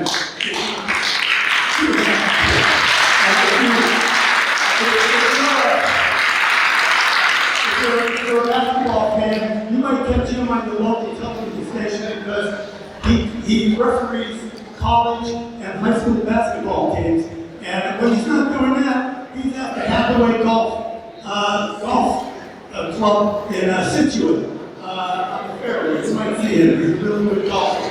But he's one of my favorite. I know a lot of athletes. He's one of my favorite, very favorite athletes. So I'd like to sit there.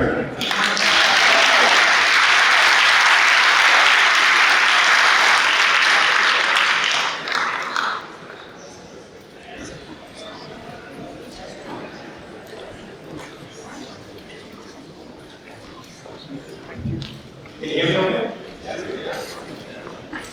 Godson. Excellent. As I used to say in the old baseball radio broadcast, for those scoring at home, and for those of you who've been around long enough in this old historic town, to remember the intra-town rivalries that existed in the late 40s, early 50s in the parishes, you just heard a former Holy Rosary football player speak of a former St. John's Parish football player. That's like I'm heard. Like the Giants and the Jets. Thank you, Tony. My name is Tim Kerrigan, and I am the youngest of Paul and Mary Kerrigan's 4 children. We are blessed to be here tonight with our mom, and I want to thank my family for granting me the privilege of speaking on behalf of our dad. It is truly an honor, and I am forever grateful for the opportunity. A special thank you also to Chairman Paul Cervantes and the Clinton High School Athletics Hall of Fame Committee and the Clinton Boosters Association, all their efforts to establish this Hall of Fame and for the privilege of our dad being inducted into the inaugural class.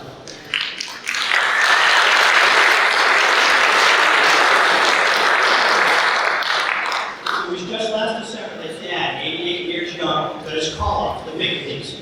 No doubt our loss was heaven's gain.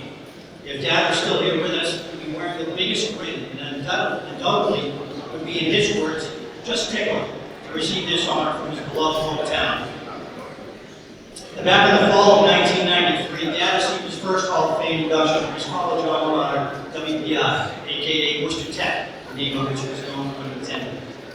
Worcester Polytech inducted Dad for his efforts on the gridiron during his WPI career in the mid-50s. At that ceremony, the AD asked my dad to tell a few jokes. His dad was well known for his joke-telling skills. No lie, we had video evidence to prove it. Dad took the house down. Unfortunately, none of his joke-telling skills were handed down to me, which is probably fortunate for all of you. But seriously, as I pondered what Dad would likely have said tonight upon his induction, it dawned on me that a simple word to thank all the people that helped make him the tremendous student athlete that he was. See, Dad was never a rock, let me tell you all the glory days kind of guy. So I literally have no epic game day stories. One of my only memories of Dad, speaking of his high school days, which was some of my most cherished childhood memories, is that at family gatherings throughout the decades, he and my Uncle Tony would recount famous laughs, stories, and memories of their fellow Gallatin Gale teammates and classmates. As a kid, I would literally just sit at Dad's side, listening quietly, laughing along, as it was infectious to hear them regale about all the wonderful people and memories. I'd always think what a wonderful time they had together growing up in Clinton. So Dad, being the ultimate humble guy, would be full of gratitude tonight. First of all, he most certainly thank his parents for all their love, support, and sacrifices. The strong foundation of the kid in 126 Main Street was created and cultivated and beautifully cared for by his most loving and kind parents, Helen and James Carey, the original Tap Carey, for the record, who was restoring home once again. Just like my mom and dad, Annie and Grandpa Carey were the ultimate generous Catholic parents, with everything they had, but most importantly with their time and caring ways. As the story goes, Annie and Grandpa missed only one of Dad's collegiate games, a road game down at Brooklyn College in New York. So I'll go out on a limb and go on record here and state that they most likely never missed one of Dad's high school games. I know they are just breathing with pride and happiness as they watch the next proceeding from the IPC team heaven, alongside Dad and all our family members who have gone before us. I think Dad would next thank his younger brothers, Kevin and Jim, aka Tap 2 and Tap 3. Dad, of course, being Tap 1, for their love and support. One of my all-time favorite family pictures shows Grant, Dad, Uncle Kevin, and Uncle Jim standing side by side, each holding his Tap license plate. It's classic. Dad would certainly say a special thank you to his sister-in-law, Patty, brother Jim, and niece Julie for their kindness and thoughtfulness in nominating him for this honor. It was a beautiful gesture, one which we're all so grateful for. Quick story, one day back in late June, Mom and I were following my niece Jillian at a state amateur golf tournament up in Havel. Upon leaving the event, I suggested we stop and grab a nice coffee before we headed home. So we ducked into a Dunkin' Donuts, and Mom was like, how about a donut? I haven't had one since like Wheaties. This prompted a beautiful conversation about the old donut shop right across from the old Clinton High School that Aunt Patty's family owned and ran. And wouldn't you know it, just as we got in the car after having such a lovely trip down memory lane, we got a call from my brother letting us know that Dad had been selected for the Hall of Fame. No coincidence that we got that call right after talking about those beautiful Clinton memories. On the way home that day, Mom and I prayed the most beautiful rosary on Thanksgiving for all the people who made this possible for Dad. And I just know how happy Dad would be. But I digress. Next, I want to thank all his fellow teammates, classmates, coaches, and teachers who made him the Hall of Fame student athlete and person that he was. There are simply too many to thank by name, and I know Dad wouldn't want to leave anyone out. So to all of them, those present with us tonight, and those who have gone before us, a collective and special tip of the cap. Dad would also give a shout out to all those who came before him and showed him and his teammates the way. I can just picture Dad down at Fuller Field as a 9-year-old with Nanny and Grandpa and his brothers watching the state champion 1945 team and dreaming about being one of them one day.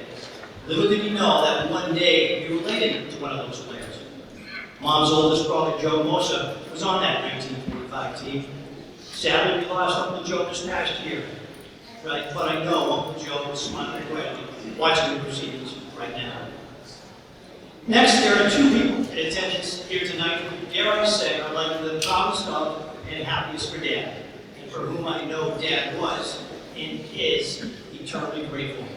They are my mom and my mom's brother, my Uncle Tony. And at this point, I'd be remiss if I didn't say that Dad would want to send a special shout out to Marlene Monconi, now Marlene Grady. Marlene's here.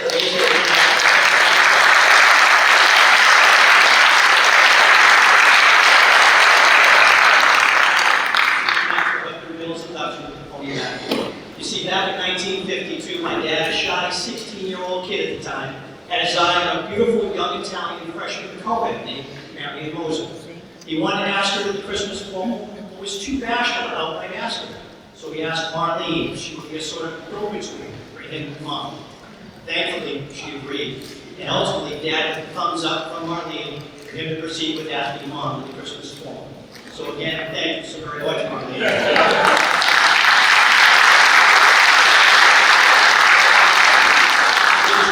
There was one last hurdle for Dad to clear, and that was Nanny Graham Moser, Mom's parents. And as it turns out, Uncle Tony was involved in clearing that obstacle as well, giving Dad the assist of a lifetime.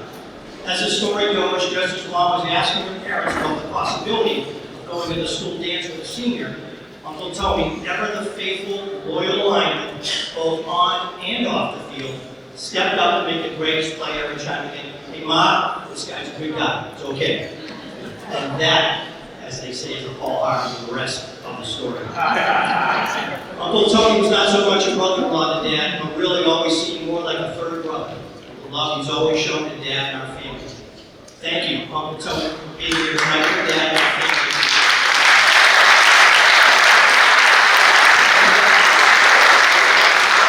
More importantly, for all the love and support you've always blessed us with, it will always be remembered and truly treasured.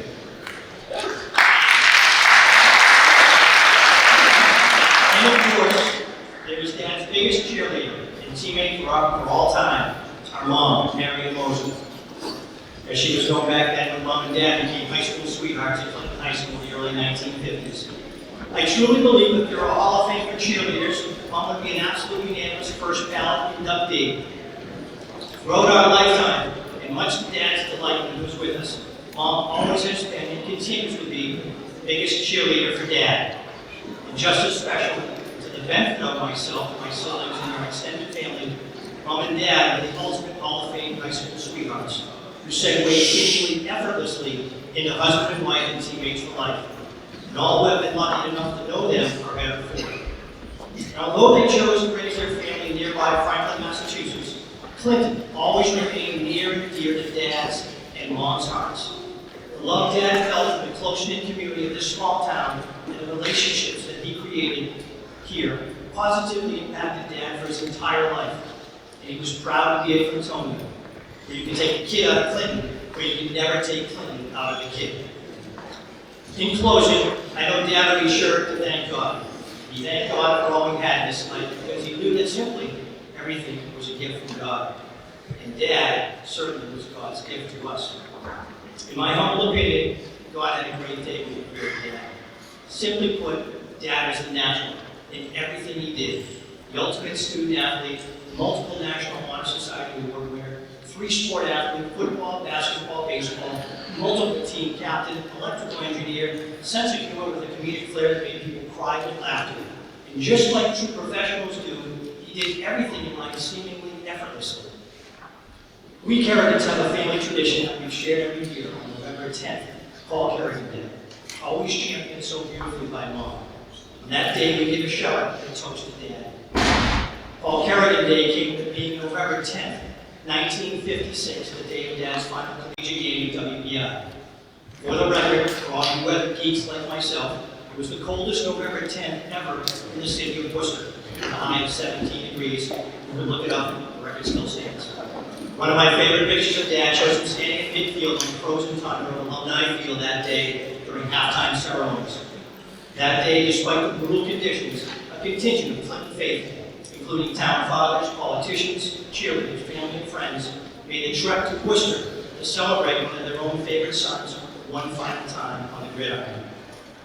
Today, that favorite son becomes a permanent member of the Gallatin Gale DNA, which was forever wired into him, and where he was forever grateful to have been raised and loved by his own family and by the Clinton High School family, whom he dearly loved as well. At the risk of sounding boastful, which my dad certainly was not, every day, in my opinion, is Paul Kerrigan Day. And on behalf of our dad, Paul Kerrigan is eternally grateful for this honor tonight to be inducted into the inaugural class of the Clinton High School Athletics Hall of Fame. Thank you so very much.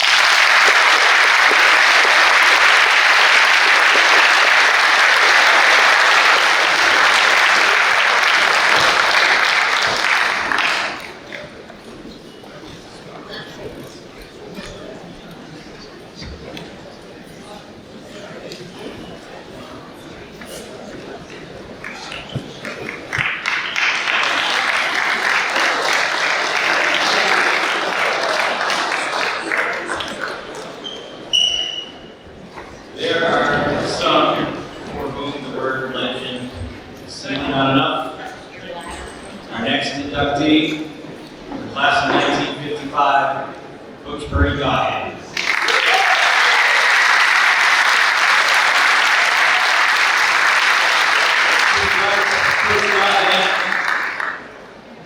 The legend himself, John Smith.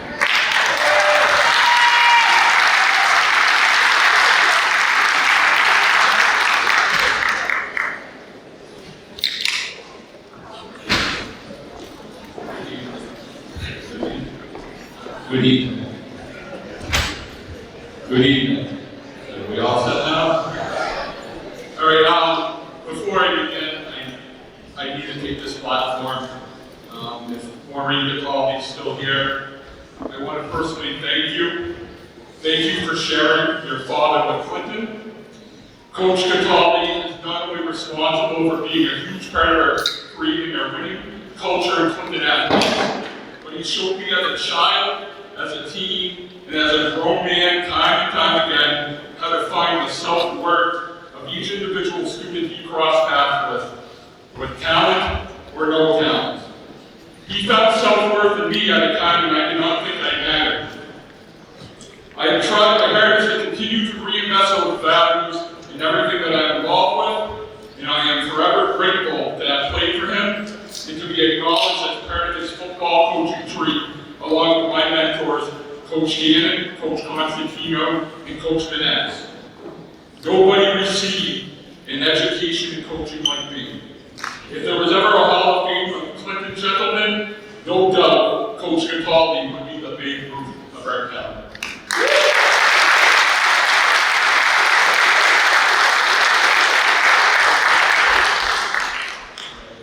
Now that the table's been set, let's get to my main course. I am completely flabbergasted and honored to be chosen by the Godhead family to introduce a man not known as a coach, but known as the coach of our proud Clinton Gales heritage. Coach Godhead's accolades are too long to list, and the people whom he has had a profound impact on is too many to mention over his 50-plus years of work with student athletes. But as we take a moment to look around this room of Clinton's best, he is probably the most constant coaching figure in everyone's story in this room tonight. He had his hand in and coached 2 male and 5 female basketball players to the 1,000-point career mark, which includes the first in girls program history of Missy Cobus, the all-time leading basketball scorer of school history, the tongue-wagging Ian Garrity, her little sister, what's her name again? Oh no, that would be our Clinton girls varsity coach Marissa Garrity. The most unselfish player in school history, Lindsay Ferriter. And the greatest dribble drive player in history, Lauren Byron, who was a couple of weeks back. He was also credited as a JV coach, but he was also pairing John Murphy and 10 points, 1,000-point scoring careers.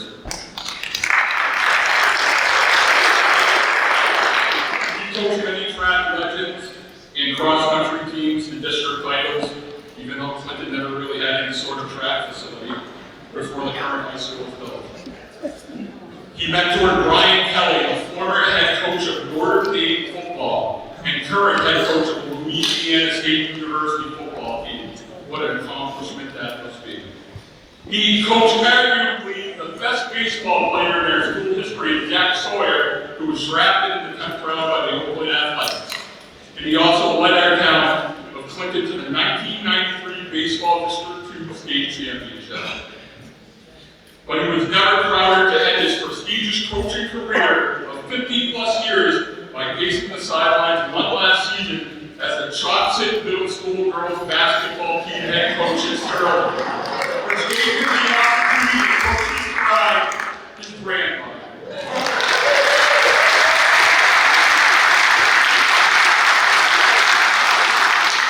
I have a treasure chest of stories of Coach Godhead from the decade I spent with him as his assistant. He was such a proud Clinton man, so I'd like to end this by reading what I wrote the weekend he passed away. Coach Gahan played many roles in my life. He was my teacher, he was my coach, he was my co-worker, he was my mentor, but none more importantly than being a friend. As I have many memories of Coach, perhaps my favorite is when we went out after coaching basketball together and we stopped at a place called the Crystal Club. He asked me, besides your father, who's your hero growing up? I of course answered Coach Cataldi. He said, isn't that something? You know, he was my hero growing up too. I used to wear a plain white t-shirt playing backyard football with Cataldi written across my bed shoulders. Isn't it something that two men 40 years apart can share the same hero at their childhood ages? That's why I love Clinton. He then raised his 8-ounce glass Coach drank out of, and he said, here's to being Clinton net through and through. And the late George O'Malley followed up by saying, God bless the coach. As sad as I am that he's gone, our town of Clinton was lucky to have a man like him for 80 years. And that will always make me smile.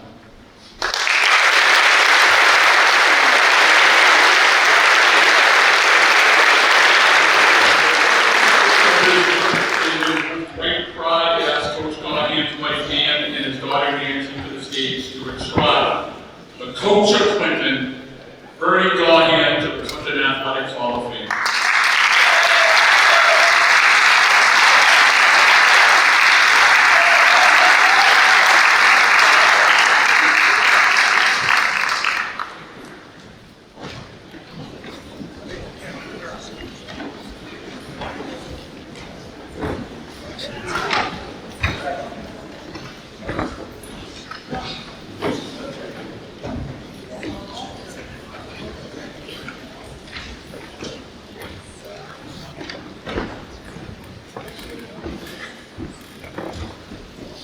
Thank you, Paul, and the committee.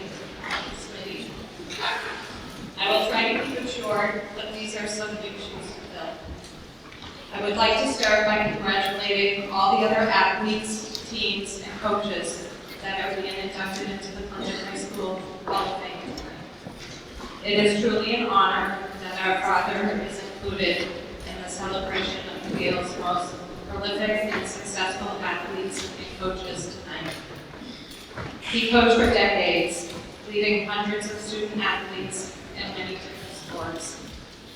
He was a constant on the Clinton High School baseball diamond, basketball court, and track, coaching and instructing countless of the school's athletes, not only improving their athletic capabilities, but also teaching important life skills. He coached some of the most successful athletes in Clinton High's history, including some of the fellow Hall of Fame inductees here tonight.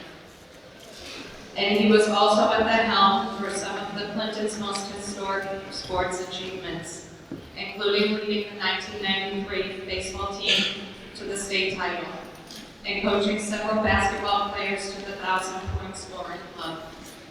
He even was able to coach his own kids to various levels of athletic success. Throughout his many years of involvement, he always did things the Gale's way. As important as winning was to him, it wasn't the only thing that drove him. Sportsmanship, dedication, hard work, teamwork, improvement, respect, and self-confidence are also as important. This also included headed to the Crystal Club, or the Spruce Street, for a few years with umpires, immediately after chewing them out for an entire game, or joking with referees minutes after a game ended where he was teed up. He had an amazing ability to be intense during sports towards officials and players, while remembering them as people and friends as soon as the contest was over. He really enjoyed these successes and liked following his athletes' future careers in and out. Sports were a very big part of his life, but if you asked him, he was just as proud as helping the young men and women he coached growing as people, directing them to be more successful, not just on the court or field, but also people in the world. And for every student athlete that was fortunate enough to have shared a field, court, or track with Bernie Godwin, they all realized how important their growth and success in and out of sports was a focus for Coach. To this day, we regularly run into former players, coaches, and officials that are interacting with our father, and they all have a story or two to tell. How about that take sign that was ignored to seal the state championship? Is Gary here, or does he still owe laps? Or the air ball that Thorpe threw us at the Clark tournament when he was supposed to pass to Deuce. Thorpe had the open shot, but I can only imagine where Deuce's nickname came from. However, no one tells the story better than Thorpe. I wish I had the time to share all your stories. I'm sure you all appreciated sitting down, enjoying your time with him, and sharing stories, as did he. But know every one of your stories were kept in a special place in his heart. To wrap up, I would like to say how honored our family is to have him be inducted into this Hall of Fame. He showed unlimited dedication to his family, including my mom, us, and his grandchildren. As we were involved in his family life, we at times lost track of his dedication and commitments to his coaching career on and off the courts and fields. He was a person that never sought the spotlight or glory, and he just felt he was doing his job. He successfully balanced his family life and his career, and that is better than any walk-off home run, buzzer beater, or shutout. And to have others show him recognition means the world to us. Thank you again for this incredible recognition to Coach and his contributions to Clinton High athletics. All hail the green and gold and his lucky green sweater. And cheers to all of us Gales, past, present, and future.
Thanks, J.R.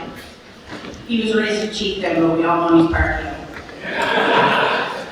Good evening, everyone, and thank you to Clinton Gales Athletic Booster Association, and especially to Paul Zapantis, for your tireless effort in making this night a reality.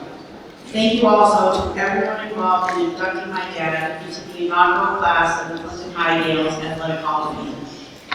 Tonight, I have the honor of accepting this award on behalf of my family in memory of my dad, John Barron Chow. I could stand up here and talk about my dad forever, but don't worry, I won't.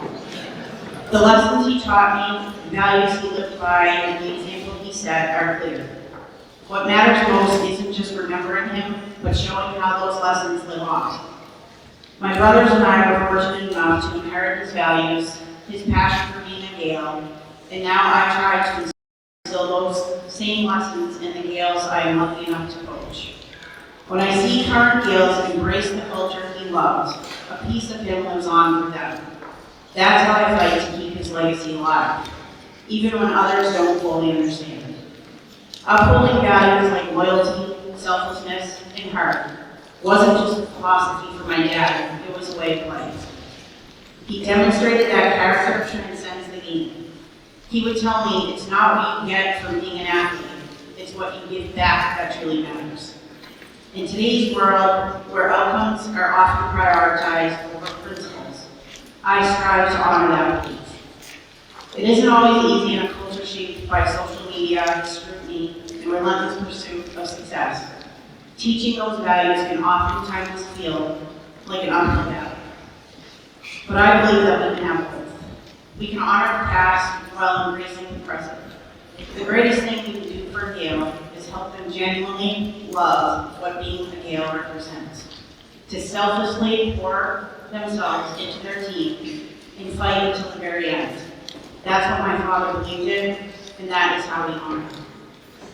If you never had the chance to know my dad, I truly wish you had, because he had a way of making people feel like they mattered.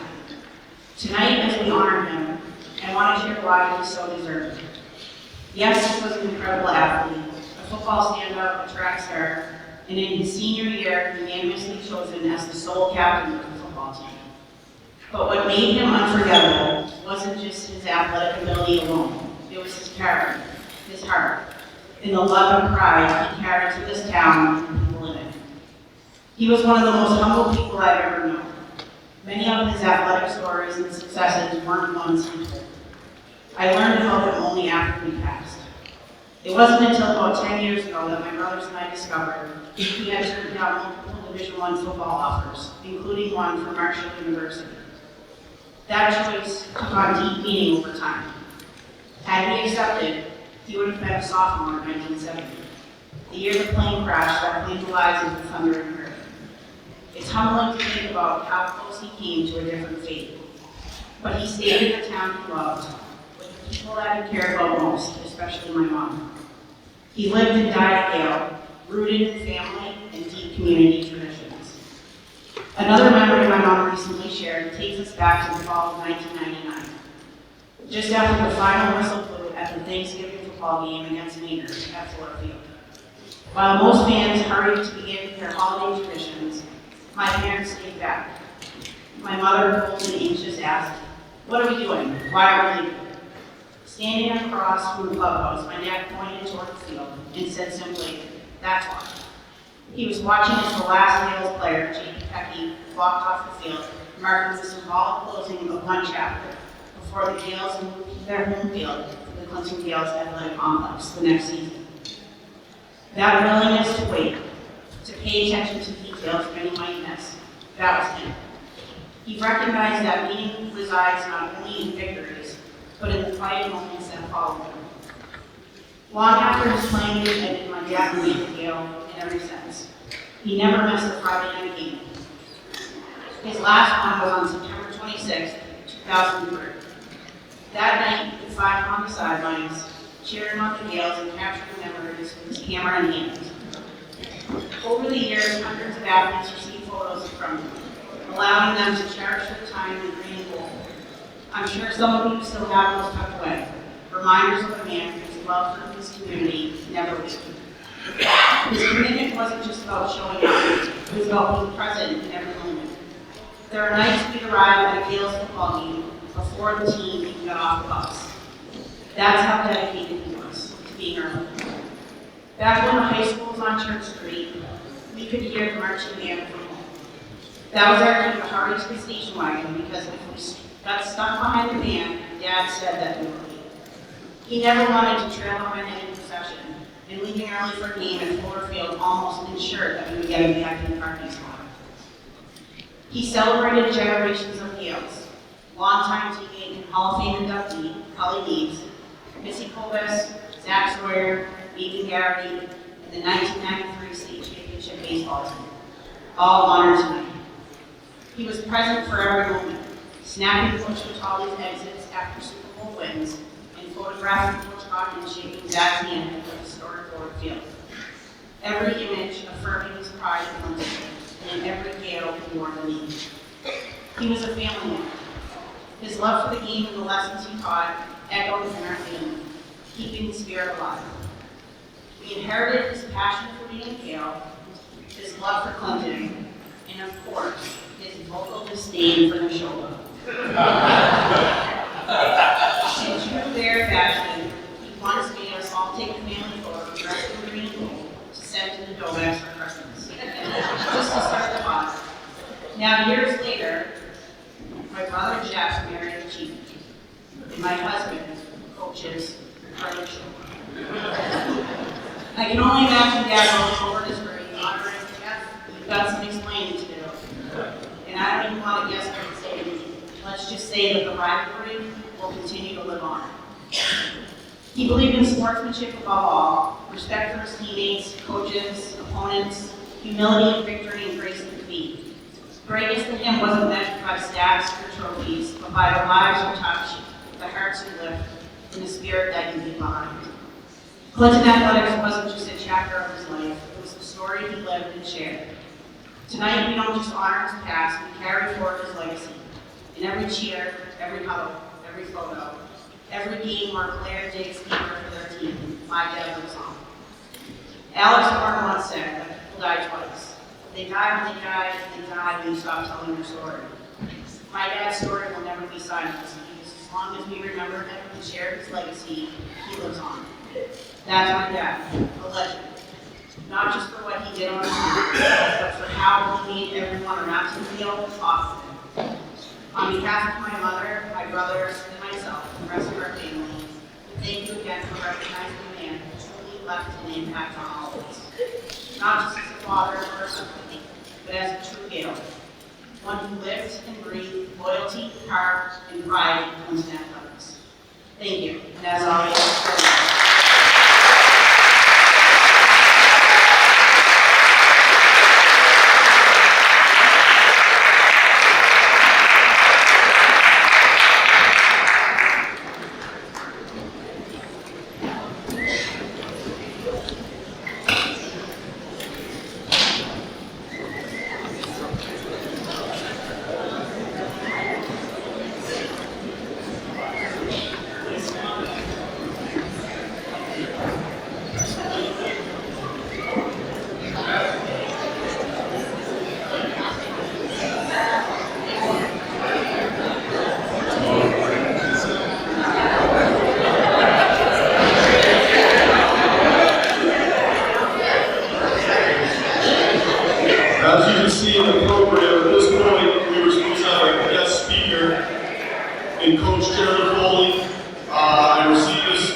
recent surgery is keeping me away from tonight's Clinton High School Hall of Fame ceremony. My congratulations to the inductees, especially John Murphy and Paul Sadlock, who I had the honor of coaching. Murph was the best basketball player I ever coached, and Sad was the best athlete. Gales forever. He also wanted to add in when the famous coach, Jack Lehman from UMass, came to see Murph play at CHS. He knew he wanted him on his team right away. He had unlimited range. This was long before the three-point shot. Was 6'7" inches tall, and could play every position. Could defend, listen to his coach, made his teammates better, and obviously had a great love of the game. Murph had a great career at UMass before playing several years in Europe. He was a player who put Clinton High School on the map for basketball. It had always been a football town. And yet, Paul Sadlock was the only player to make the All-Central Mass All-Divisions first team in both football and basketball in his junior and senior years in high school. He led us to our school's first 2 Clark Tournament championships. So that was on behalf of Coach Gerald Foley.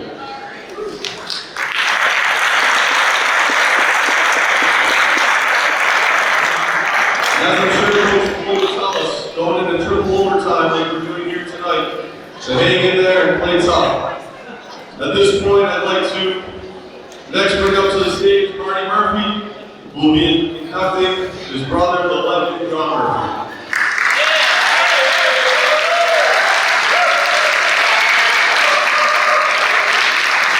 He will be joined by his sister, Deb Thurston, accepting the award.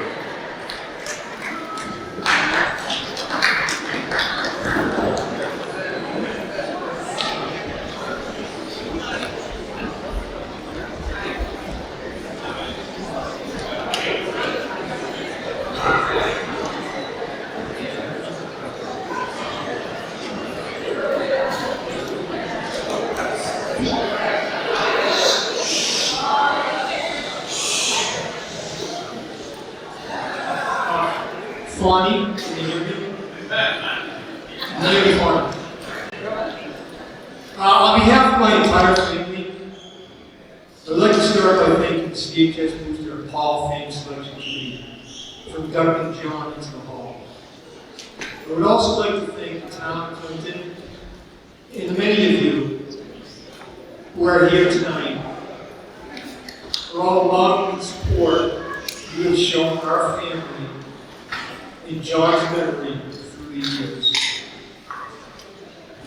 The Clinton High UMass alumni versus the Patriots fundraiser basketball game, the Clinton Tribute road race, and the John Murphy Scholarship road race, which allowed us to provide scholarship money to local high school kids for over 25 years.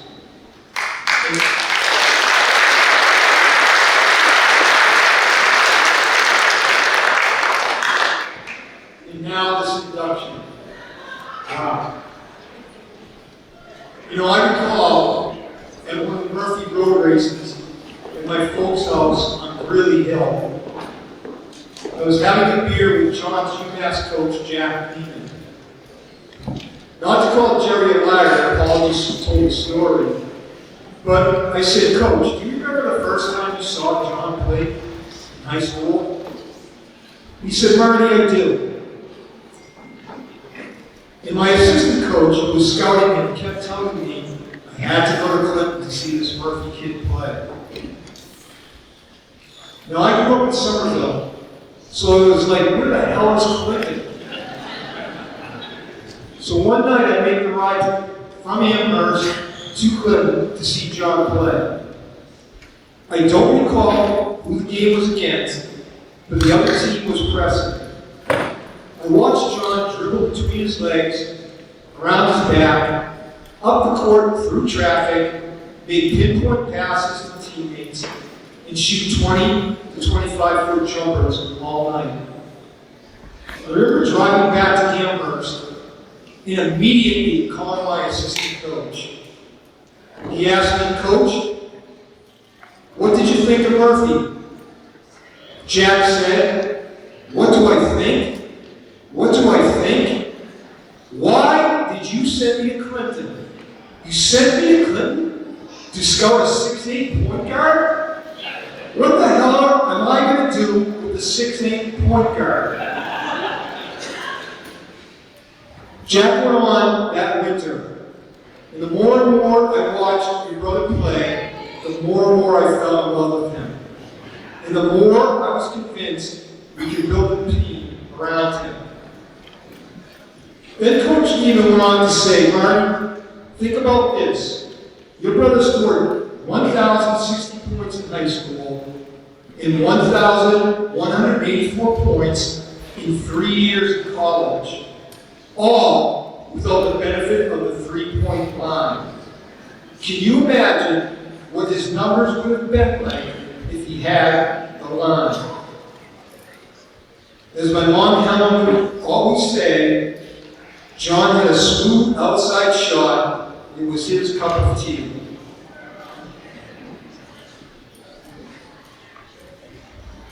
It seems like just yesterday, I was following my brothers Mike and John down Ridley Hill to the Flag Street School to watch probably the best basketball run in town.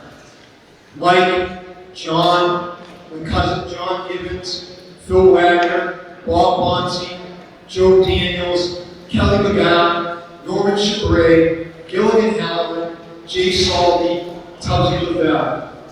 And then it was on to the high school games with the jam-packed old CHS gym.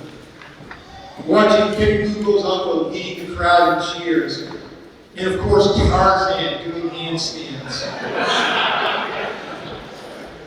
Those certainly were memorable times. After college, John was drafted by the Chicago Bulls of the NBA and the Memphis Sounds of the ABA.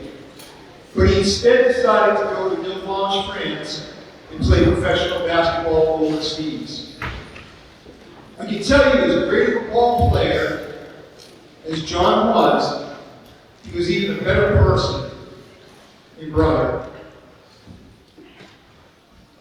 Words like humble, polite, gentle, caring, trustworthy, and loyal were all adjectives you could use to describe him. He was the type of person that would make you feel like you were the most important person in the room. He always looked out for the little guy, which most of the time was me. And he just knew that some days life can be rough, and sometimes there are people that just need help. In the fall of 1983, John was diagnosed with cancer and was given 6 months to live. That very winter, he decided to coach the CHS freshman basketball team. In the spring, he ran the Clinton Tribute Road Race. He loved this town and everyone in it. John passed away on October 24, 1984, at the age of 31, a little over a year after being diagnosed. I stand here in front of you tonight, and there is no doubt in my mind that he absolutely deserves this Hall of Fame induction. But honestly, I know he would have been embarrassed standing here accepting it. In closing, I wake up every day and recognize that there is some crazy things going on in this world. My hope is that we can all take something out of my brother's playbook, love and respect each other, stand up for someone who's having a rough day, or being treated unfairly. Because you know what?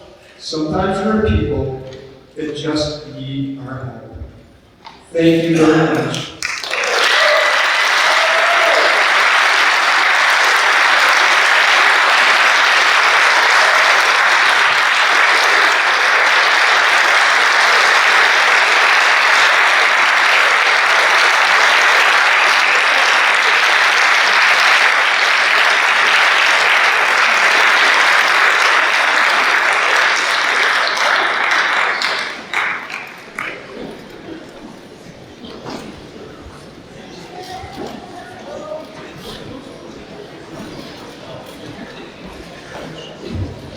Our next inductee from the class of 1975, inducted by Paul's son Nicholas Sadlock, Paul Sadlock.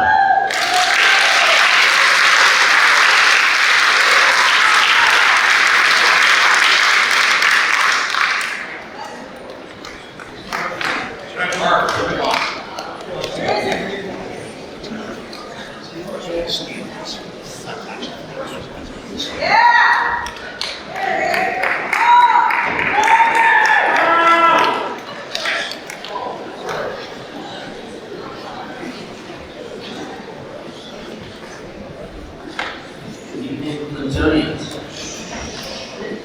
honor and privilege to be up here to introduce my father, Paul Sadler.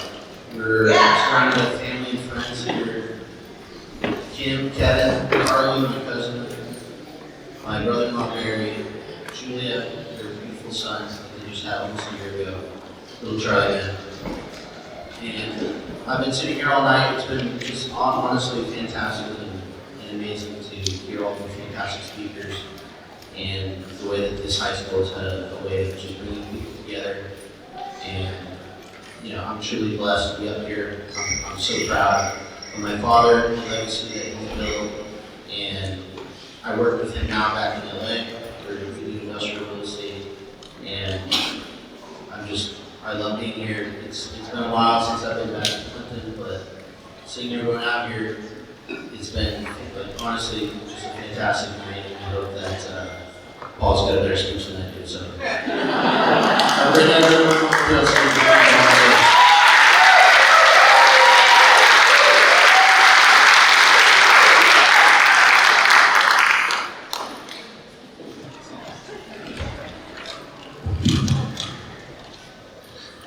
Good evening, everyone.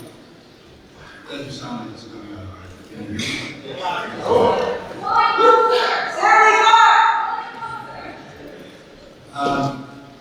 When I got the call about this honor, I was honestly stunned. I just gotten back from our 50th reunion, and when I got the call, I called back right away and I said, I was thinking in my head, he passed away. And fortunately, it was good news, and it was really good news. And it's been an honor. I'm so happy to be here. Growing up in Clinton was something special. 12,000 people, 2 red lights, funeral town, 4 seasons, we have it all. I remember High Street on Friday and Saturday nights at our high school, playing in the summer at the Black Bridge. Oh, we remember Black.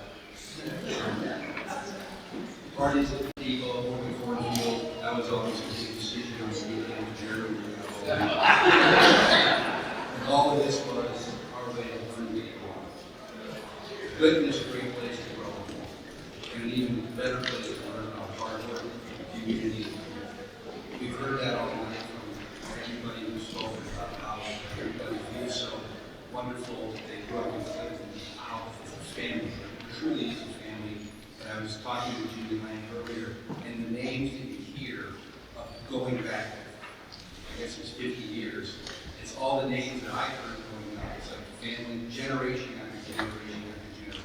That's really a special thing for a small town. From the very beginning, I was lucky. My parents and family were my biggest supporters. They were there for every practice, every game, no matter where it was, and that was from the beginning of age 6 all the way through my college.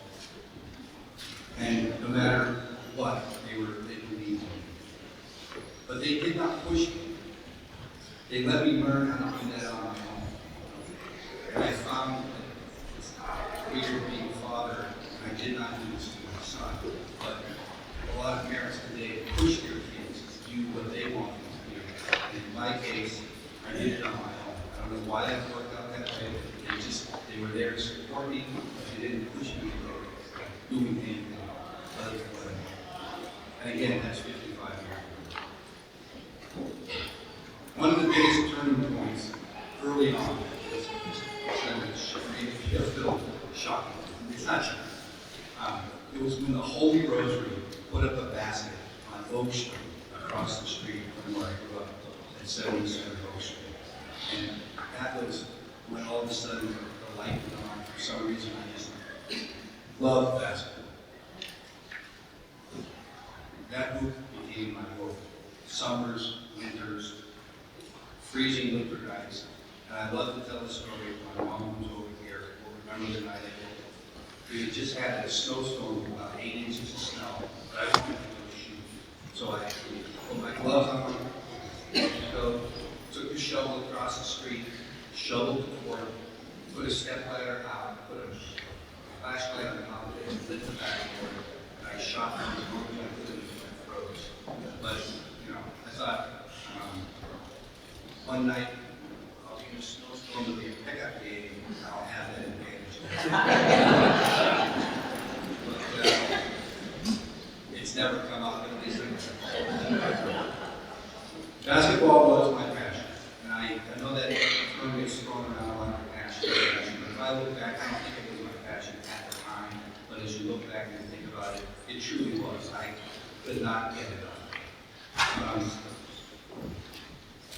The reason I wanted to get into sports, I had a goal. I wanted to get a college scholarship. That was my goal. That's what I wanted to do. So I thought, if I could get really good in sport, I might have a shot at getting a college. So, along that journey in the 8th grade, I heard about a basketball camp in New York. I said, Dad, Mom, can I go to this basketball camp? And he said, sure. And I went to Bobby Knight's basketball camp in 1972. That was before, I guess, everybody knew who Bobby Knight's was. It was at the Naval Air Force, some academy. But I ended up going to basketball camp for 3 years in a row. My mom and dad, they let me go. And I heard a story earlier about, it was Jimmy Lang talking about baseball. We can't afford that. I just thought to myself, I didn't even know what those camps cost. And I don't even know how they afforded to do it without asking me later. Because I just thought, I mean, I never even knew it. So, to this day, so, as much as I love basketball, it turned out to be a good preparation for football, especially for what I played and as being tight end. Basketball taught me how to move and get around things and catch things. Football taught me how to hit, and it was a good combination. When I think about my high school years, some moments that stand out clearly as day we talk about memories. I'll never forget the Thanksgiving football game against Gardner, senior year. The game got called off on Thanksgiving. That's too much snow. We ended up plowing the field, and we played that game in the snowbank still all around us. The field was frozen in the morning. We were wearing sneakers in the first half, slipping all over the place. In the second half, the field warmed up us. That's number one.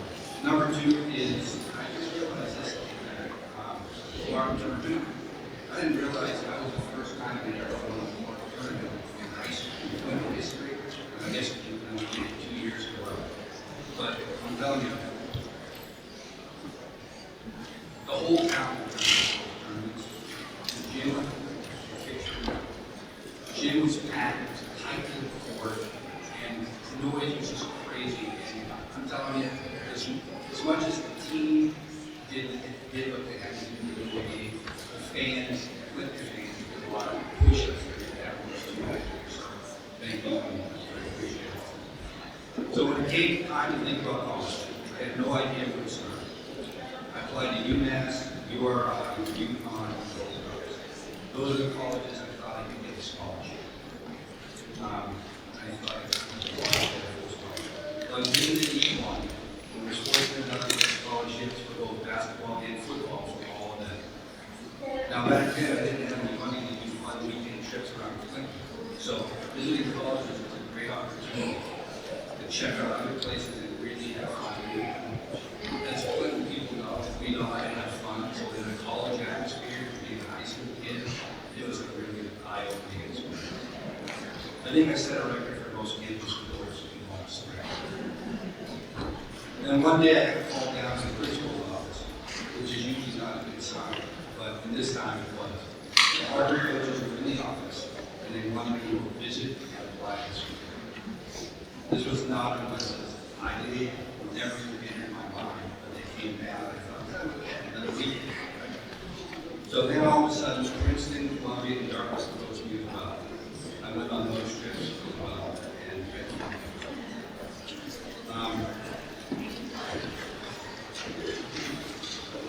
all these inspirations are very strong. Each school was special in its own way. Then it came to decision time. I've gotten into all these colleges. But at the time, you think about today, where parents are trying to get into school. Back then, for some reason, we just applied. It wasn't that big of a deal. We weren't taking special classes for SATs. Just everybody did their best to get to where they were going. But I did get it hard. It was the right fit. It was the right challenge. It was hard. And it was just as good as possible. I figured that my parents would know how to be watching.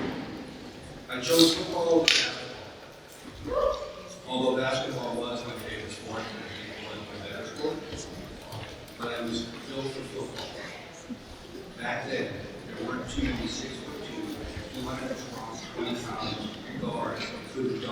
playing basketball. So football, and during my time, I had great coaches to guide me. And Bernie Gotti, he's number one on my list. He was a great coach. He was such a motivator. He was hearing the stories from other people, and he was here. I only knew him as a coach. I didn't even get to have a beer with him. I didn't think what that is. So he was fiery, demanding. He always knew how to push me. He pissed me off so much. I could never, ever please him. I would get 50 minutes. I could get 50 points and he'd say, I don't know. Remember that play? And instead of just giving up and like saying, I'm throwing it in, I just kept trying harder. And I did that the entire time. And I'm going to tell you this day, maybe some of you guys, he told you I did okay, but to this day, I don't know if I ever really got and it pleased you, but it's still just maybe try that extra.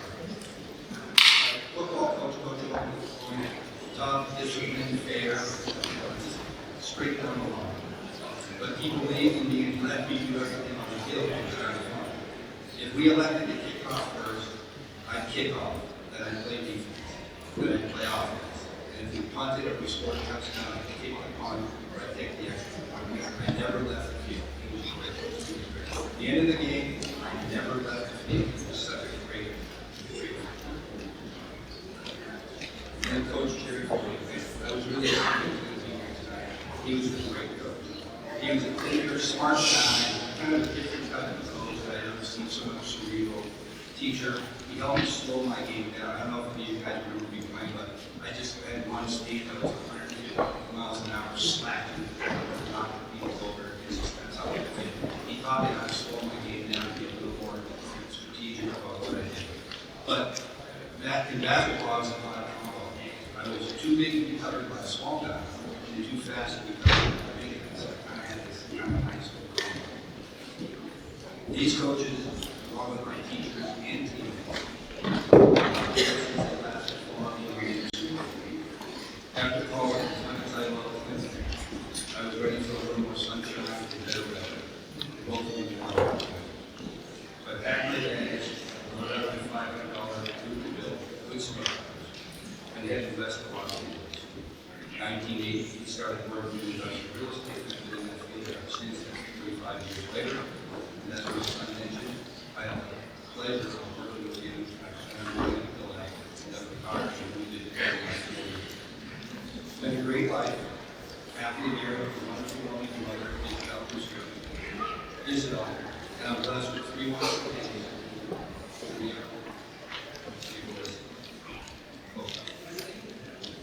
I love you, Dad.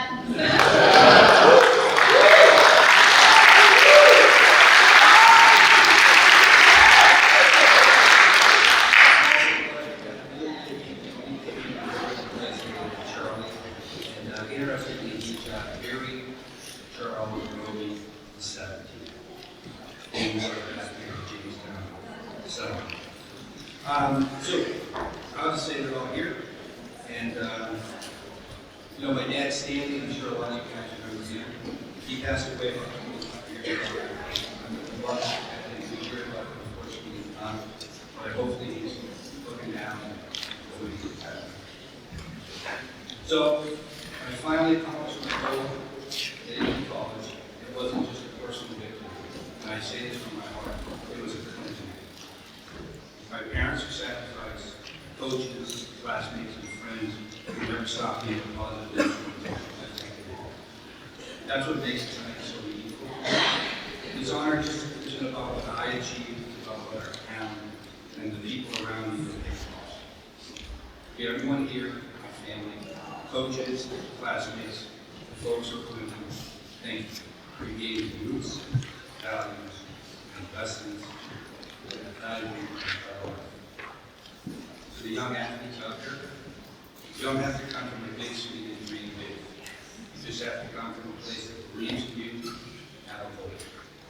Clinton is a proving ground for cultivating successful scholars.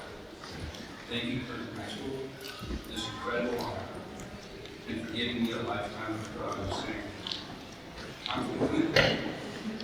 I'm proud to be a class of 75. Thank you all.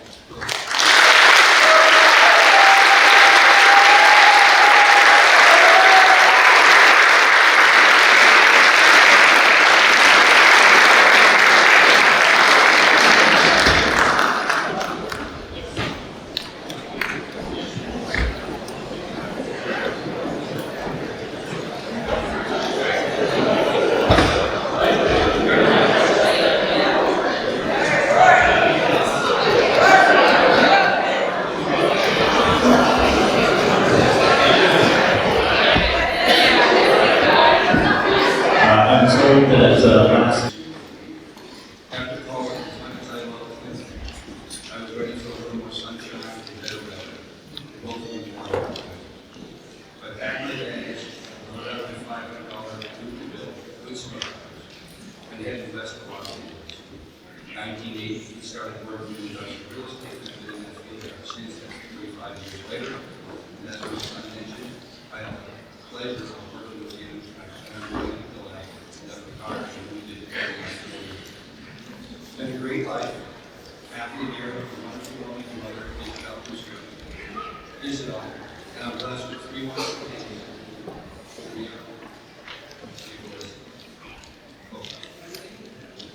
I love you, Dad.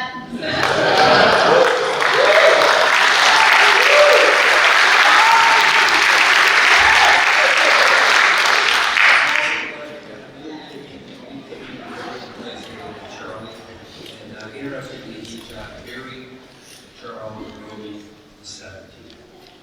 He was back here in Jamestown. So I'll just say they're all here. And, you know, my dad, Stanley, I'm sure a lot of you guys remember him. He passed away about 2 years ago. I'm lucky to be here, but unfortunately he's not. But hopefully he's looking down before he gets back. So, I finally accomplished my goal at Indian College. It wasn't just a personal victory. And I say this from my heart. It was a Clinton. My parents were sacrificed, coaches, classmates, and friends who never stopped me from positive influence. That's what makes tonight so meaningful. This honor just isn't about what I achieved, it's about what I am and the people around me that make it. We have everyone here, my family, coaches, classmates, the folks who are coming through. Thank you for creating roots, values, and lessons that value our life.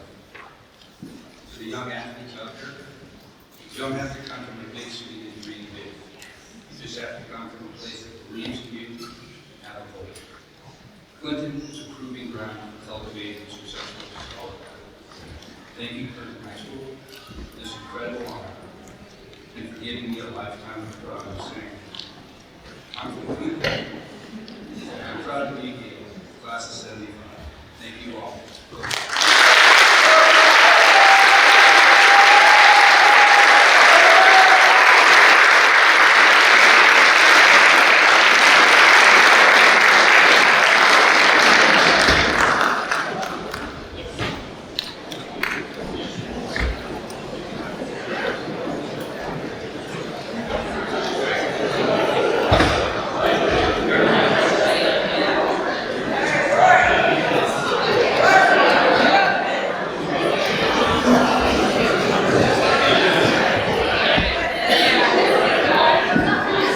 I'm told that last fall may have come and gone.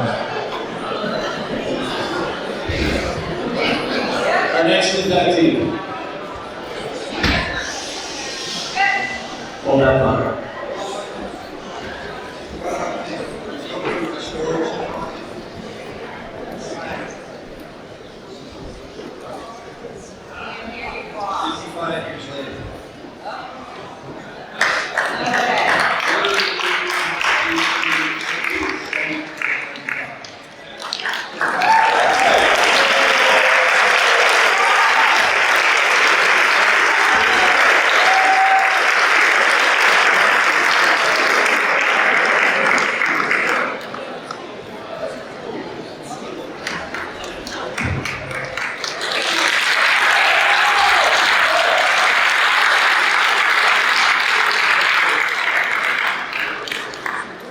next inductee from the class of 1980, all-in touchdown, inducted by Tom Betters. Please give your applause for Steve Ernst.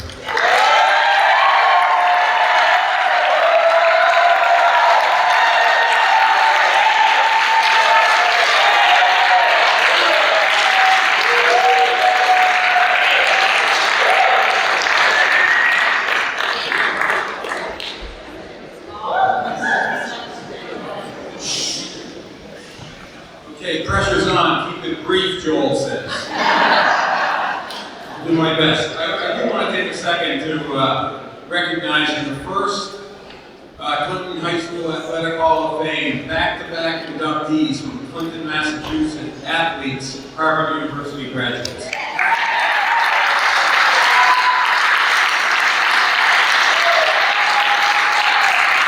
I'm going to start off by saying I'm sure many of you here tonight know Steve Ernst for his football exploits, but he also excelled in a few other sports.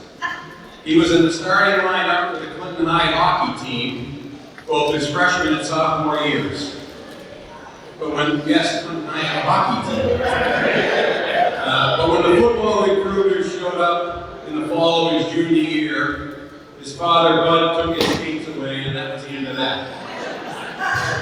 Steve also ran track and had the second fastest time in school history in the high hurdles, finishing 1/10 of a second behind record holder David Hope. Steve still holds the school record for the 330-meter low hurdles, a record that will never be broken because they shortened the distance of that race from 330 meters to 300 meters several years ago. But it is worth noting that Steve's time of 39.6 seconds is 2.2 seconds faster than the new school record in a race that was 30 meters longer, which is amazing.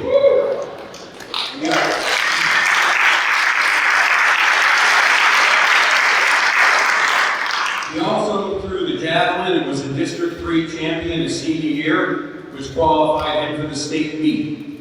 Steve opted out of the state meet to deliver the valedictorian address at his graduation.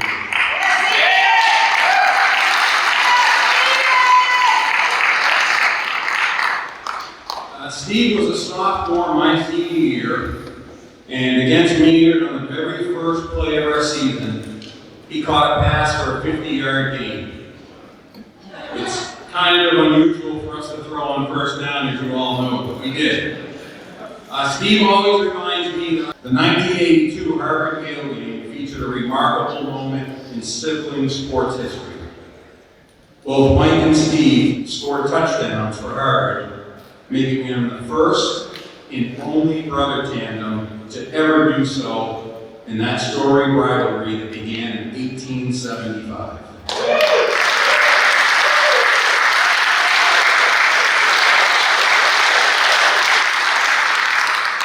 Steve played primarily wingback during his time at Harvard and seemed to do more blocking than running. But that all changed the fifth game of his senior year. Injuries to his backfield mates forced Steve to move to tailback against Dartmouth, and he responded with 102 yards rushing. Another injury forced Steve to move to fullback the following week, where he ran for 115 yards against Princeton. Accounted for 238 yards of offense the following week versus Brown, and then by virtue of his 115 yards rushing and 44 yards receiving against Penn, was chosen as the Gold Helmet Award winner for the week by the New England Football Writers Association.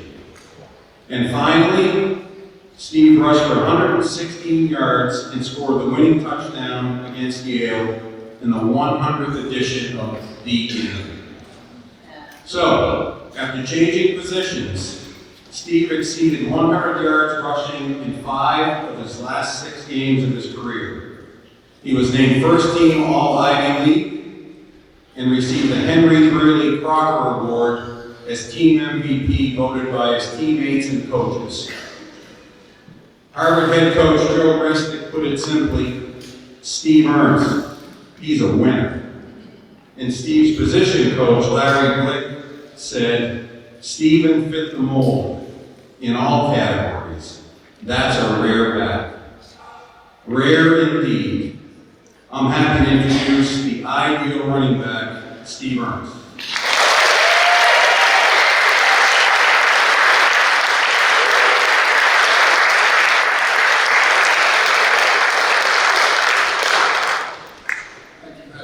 Appreciate the kind words and everything that's happened over here. Tonight's intermission is going to be held by Coach Mike Petros and Zach Sawyer. We're going to do some yoga stretching for us for like 4 minutes. My goal simply tonight is to express what it means and meant to me to be a Clinton High School athlete, particularly to be a Clinton High School football non-Catholic and Yale. The joy, absolute joy, for those 4 years, you're starting line for the Yale's football team. Try to explain it in as profound ways that I can, and I really couldn't put the words into the paper for explanation. So I'm gonna let God do that for me.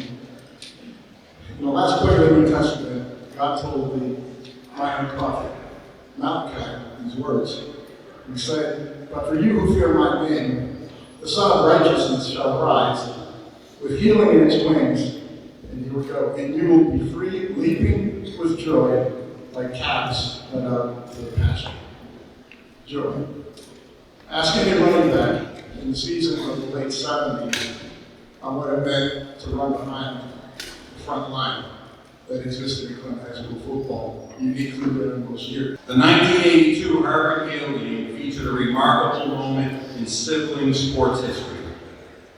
Both Mike and Steve scored touchdowns for Harvard, making them the first and only brother tandem to ever do so in that storied rivalry that began in 1875.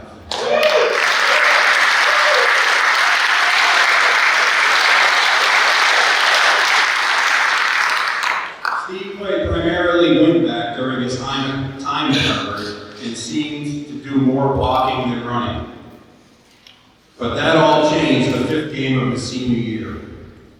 Injuries to his backfield mates forced Steve to move to tailback against Dartmouth, and he responded with 102 yards rushing. Another injury forced Steve to move to fullback the following week, where he ran for 115 yards against Princeton. Accounted for 238 yards of offense the following week versus Brown, and then by virtue of his 115 yards rushing and 44 yards receiving against Penn, was chosen as the Gold Helmet Award winner for the week by the New England Football Writers Association. And finally, Steve rushed for 116 yards and scored the winning touchdown against Yale in the 100th edition of the game. So, after changing positions, Steve exceeded 100 yards rushing in 5 of his last 6 games of his career. He was named first team All-Ivy League and received the Henry Greeley Crocker Award as team MVP voted by his teammates and coaches. Harvard head coach Joe Resnick put it simply, Steve earns. He's a winner. And Steve's position coach, Larry Glick, said, Steven fit the mold in all categories. That's a rare bat. Rare indeed. I'm happy to introduce the ideal running back, Steve Earns.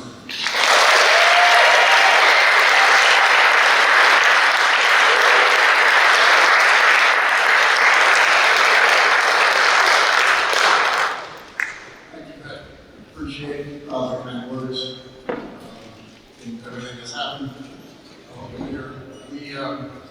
Tonight's intermission is going to be held by Coach Mike Petros and Zach Sawyer. We're going to do some yoga stretching for us for like 4 minutes.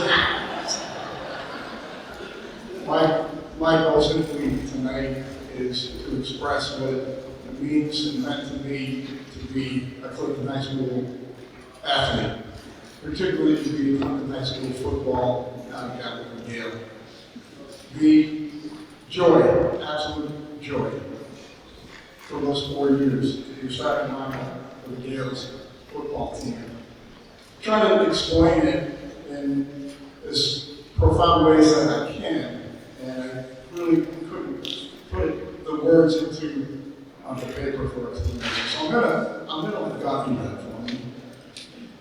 In the last book of the New Testament, God told the minor prophet Malachi these words. He said, "But for you who fear my name, the Son of Righteousness shall rise with healing in its wings, and you will go, and you will be free, leaping with joy like calves led out to the pasture." Joy. Ask any running back in the season of the late 70s on what it meant to run behind the front line that existed in Clinton High School football, uniquely during those years. So tonight I want to publicly acknowledge and thank this offensive lineman that gave us such joy. Starting on the left and going to the right, Mike Pilato, the great Tom Metris, the great Jim Grills, Chris Graham, Mike Quill, and I wasn't all. They left the succession plan. After that, and ones will go left to the right as well.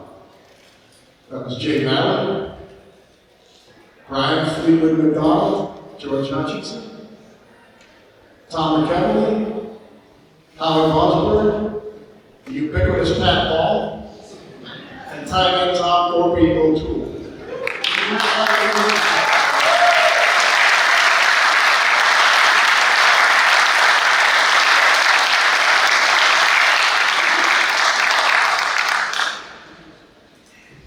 I had the great fortune of playing in some high-profile college football games in front of full-capacity stadiums. And I can tell you that they did not compare to wearing the green and gold at Fuller Field, beating up on League League opponents. People would ask me, give me some great football experiences that you've ever had, thinking maybe it was at Harvard Stadium, or full Yale Bowl, and I would always come back to beating Algonquin, running through Milford, and taking time to move the league. No question about that. What we realized, and what we all realized, when you're playing as a Clinton High School football game, and we can all say that, we're not teammates, it's a brotherhood. And this brotherhood was not just on the field, but it was off the field. Remember those Saturday night lives at Lancaster Road after those victories at Fuller Field? There was a lot of team bonding going on during those sessions. It was phenomenal. Tom mentioned a couple experiences when people ask me with football experiences. I'll just name two quick ones. Number one was that first game of the season, Archie Cataldi's third year. It was his third year. Starting his third year. First year in 1975, it was a respectable 5-5 in the very top of the league. The next year, in 1976, to be a better player, to be a better man. Everything that I've done has been shaped on the football field and off the football field by my brother Michael Ernst, and I thank him for being here.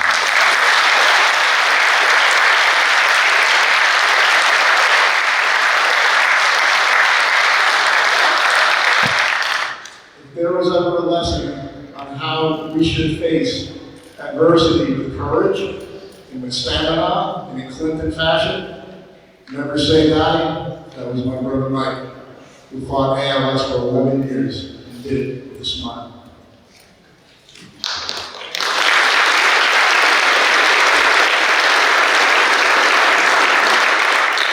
As Sam said, growing up in Clinton has a magical impact on all of us, our community. Something is in the air, there's just some intangible that that teaches us stamina, that teaches us grit. Connie mentioned it perfectly. We never say die, we're not going to get beat up. Even though we're smaller, we're going to take down those bigger teams. So I want to thank the town of Clinton for what it has provided to us. Not only on the football fields here during the 4 years that were Clinton High School sports, but we took that for years to come throughout our careers and throughout our lives. I wanted to describe Clinton, not in my words, but in the words of two presidents. John F. Kennedy donned his presence here in Clinton, and I quote, "A community of only 13,000 people, which can produce so many and such prominent figures in politics, the arts, education, sports, and religion, must have an exceptional standard and must have citizens of exceptional character." That's from JFK, talking about us.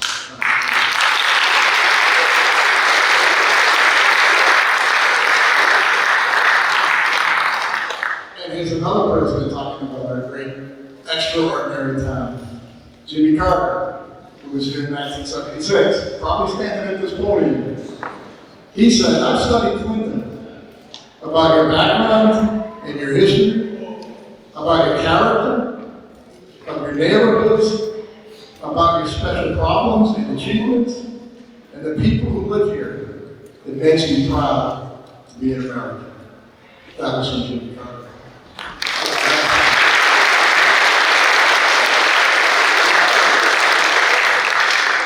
So with that, I simply say, thank you, Clinton. Thank you, Jesus. And go ahead and dance.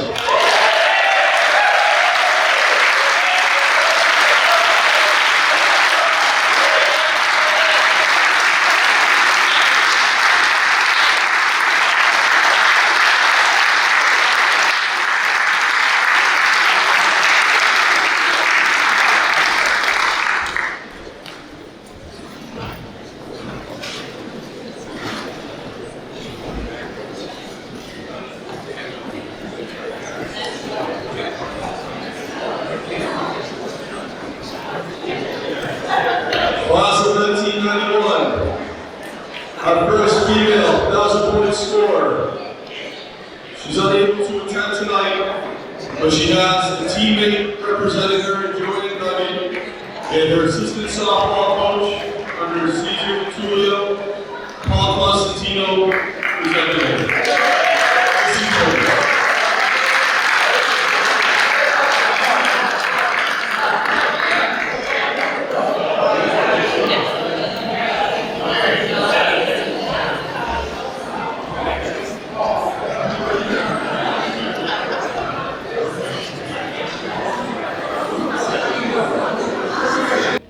To be a better player, to be a better man. Everything that I've done has been shaped on the football field and off the football field by my brother Michael Ernst, and I thank him for being here.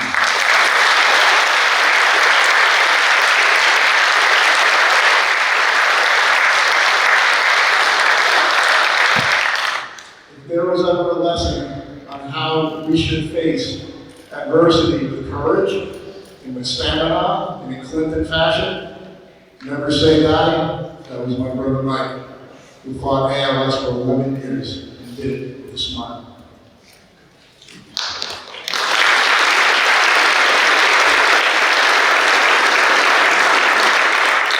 As Sam said, growing up in Clinton has a magical impact on all of us, our community. Something is in the air, there's just something intangible that teaches us stamina, that teaches us grit. Connie mentioned it perfectly. We never say die, we're not going to get beat up. Even though we're smaller, we're going to take down those bigger teams. So I want to thank the town of Clinton for what it has provided to us. Not only on the football fields here during the 4 years that were Clinton High School sports, but we took that for years to come throughout our careers and throughout our lives. I wanted to describe Clinton, not in my words, but in the words of two presidents. John F. Kennedy donned his presence here in Clinton, and I quote, "A community of only 13,000 people, which can produce so many and such prominent figures in politics, the arts, education, sports, and religion, must have an exceptional standard and must have citizens of exceptional character." That's from JFK, talking about us.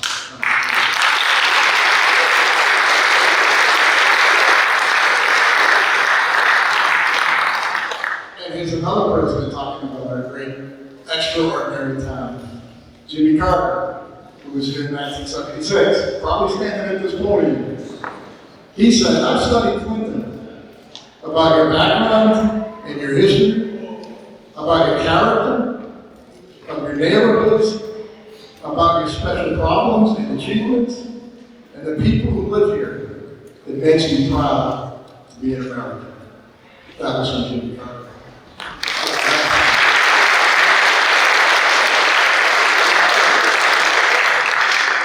So with that, I simply say, thank you, Clinton.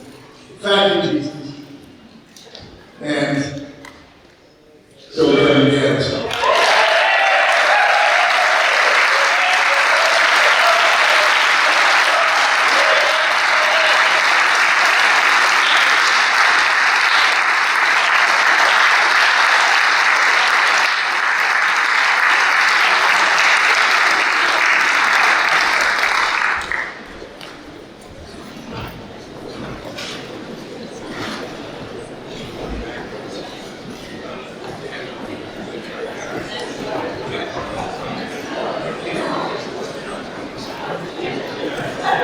Class of 1991, our first female 1,000-point scorer.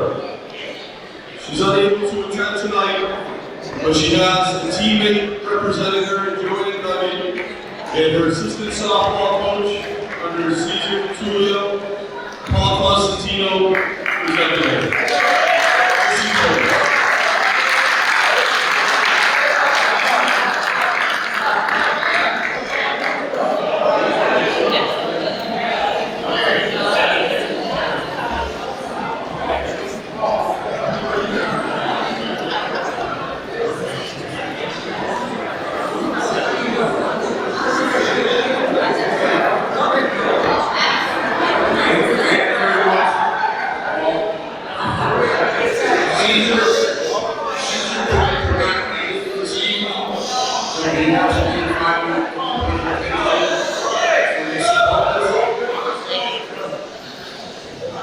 Okay, we'll wait for you. Thank you. Caesar could not be here this evening, so he asked me if I would introduce Joanne Duggan, this is a good friend and teammate. This is from Carolina. I had the opportunity for 4 years to coach. This is the assistant softball coach. And as it says in the program, this is certainly was a trailblazer for female athletes. It's 35 years ago, in Missy, not a girl, but a tremendous athlete. Very quiet, very modest, very humble, super competitive. Caesar did not need mention one thing. 3 of the All-Star or the MVP meetings that he went to in those years in the league, he walked in the room and everyone would just say, "Well, we don't have to go for the MVP. All the MVPs is going to miss goals, so we'll go from there." So there's no need to get into that. And the second thing I would like to say about Missy, for the 4 years that I had the opportunity to coach girls softball during the season,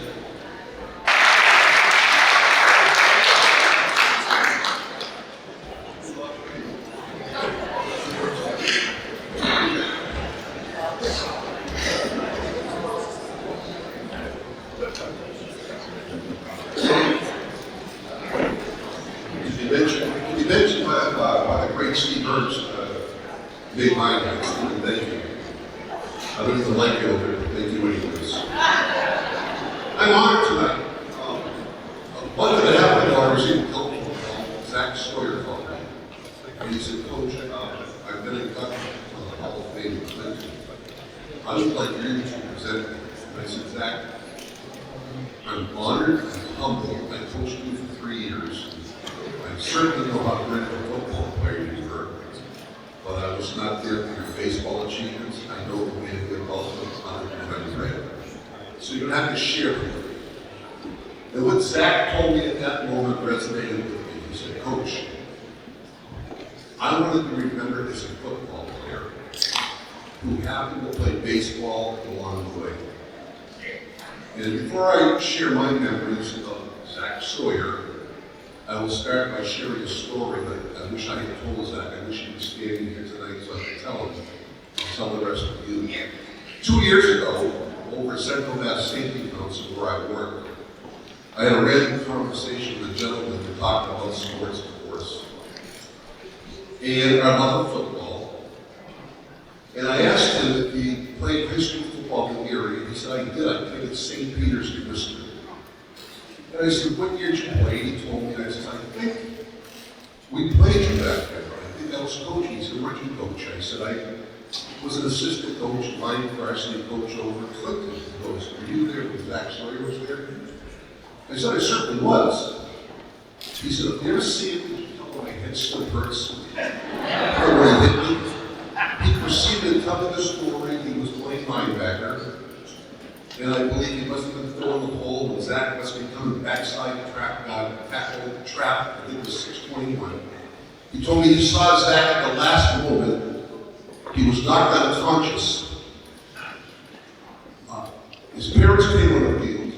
Said he was never hit that hard before since by a football player. And that's how Zach Sawyer was as a football player.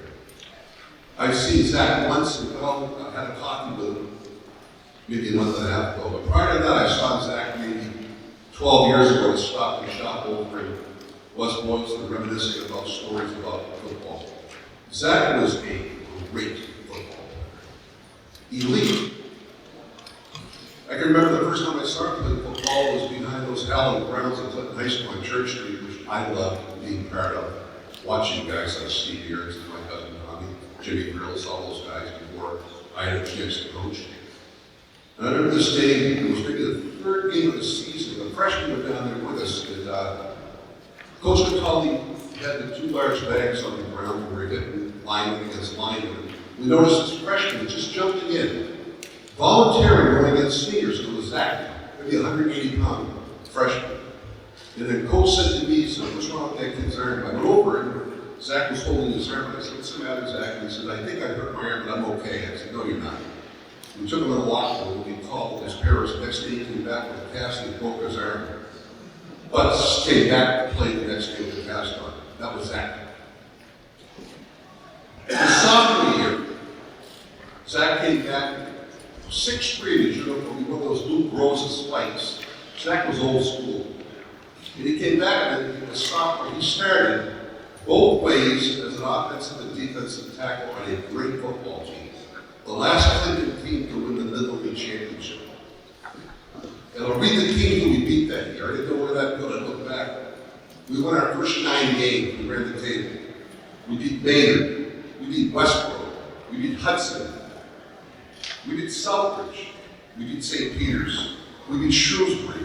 We beat Fitchburg High School. We beat Marlboro High School. We beat Algonquin High School. And it finally came to that day of Thanksgiving in front of 5,000 people at Thanksgiving, and St. Bernard's took it to us.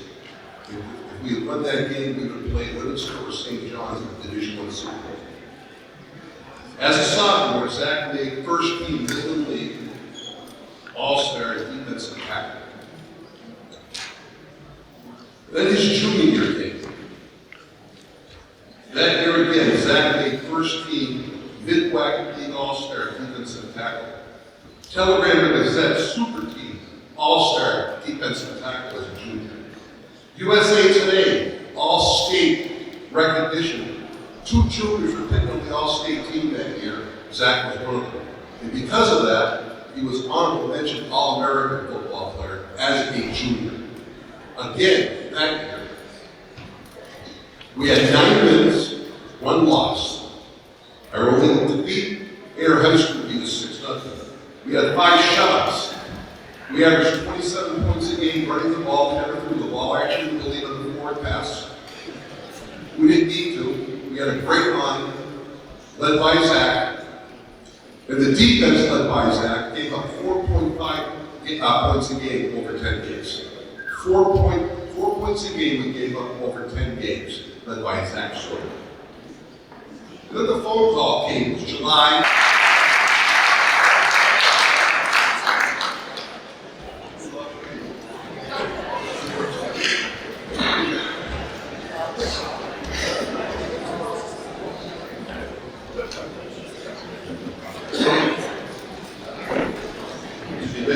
You mentioned by the great Steve Ernst, made my night, Steve, thank you.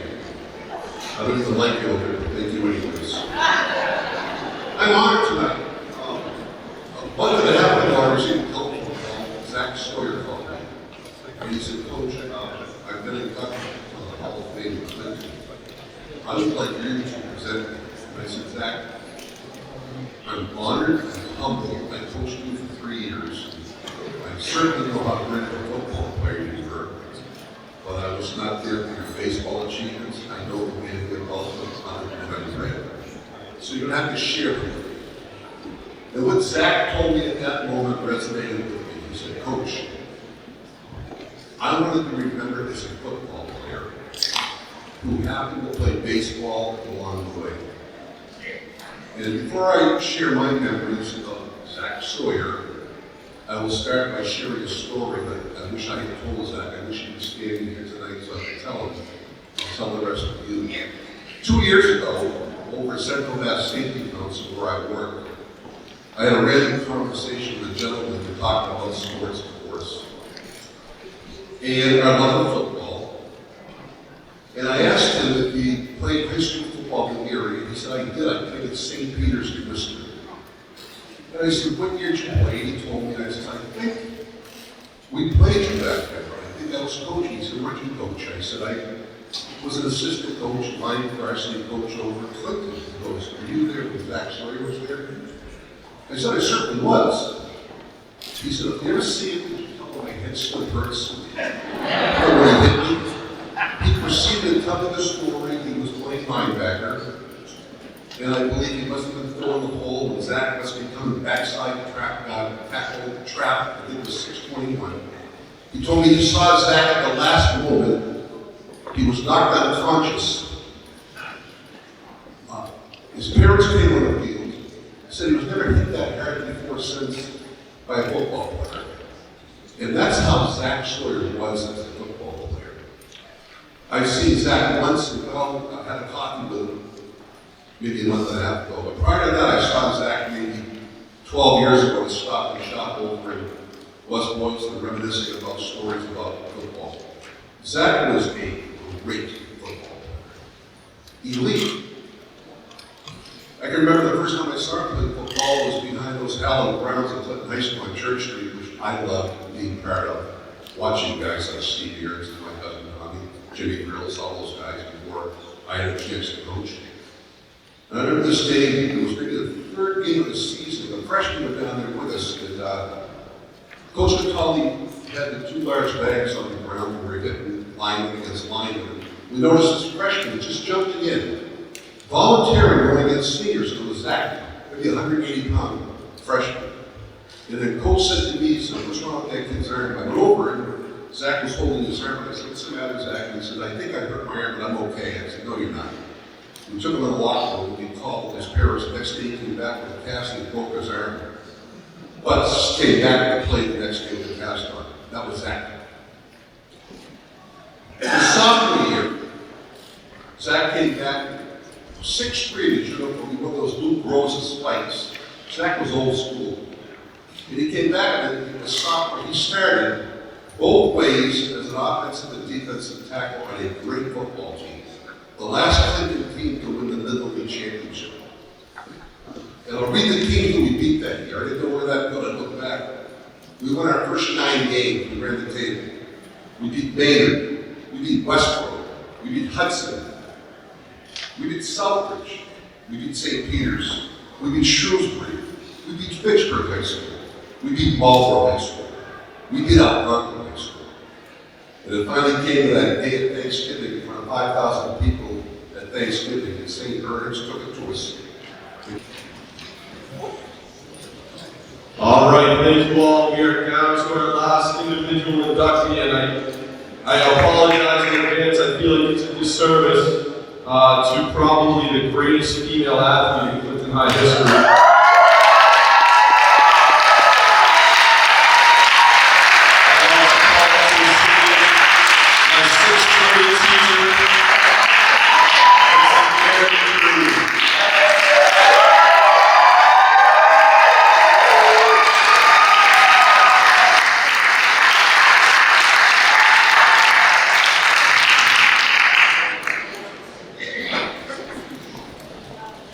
How do you capture impact, dedication, and achievement in just a few short minutes?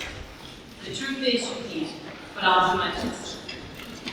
As Megan's sister, teammate, personal rebounder, and on most days her driveway defensive matchup, shout out to Smitty and family for using the court, I have a unique perspective on her athletic career.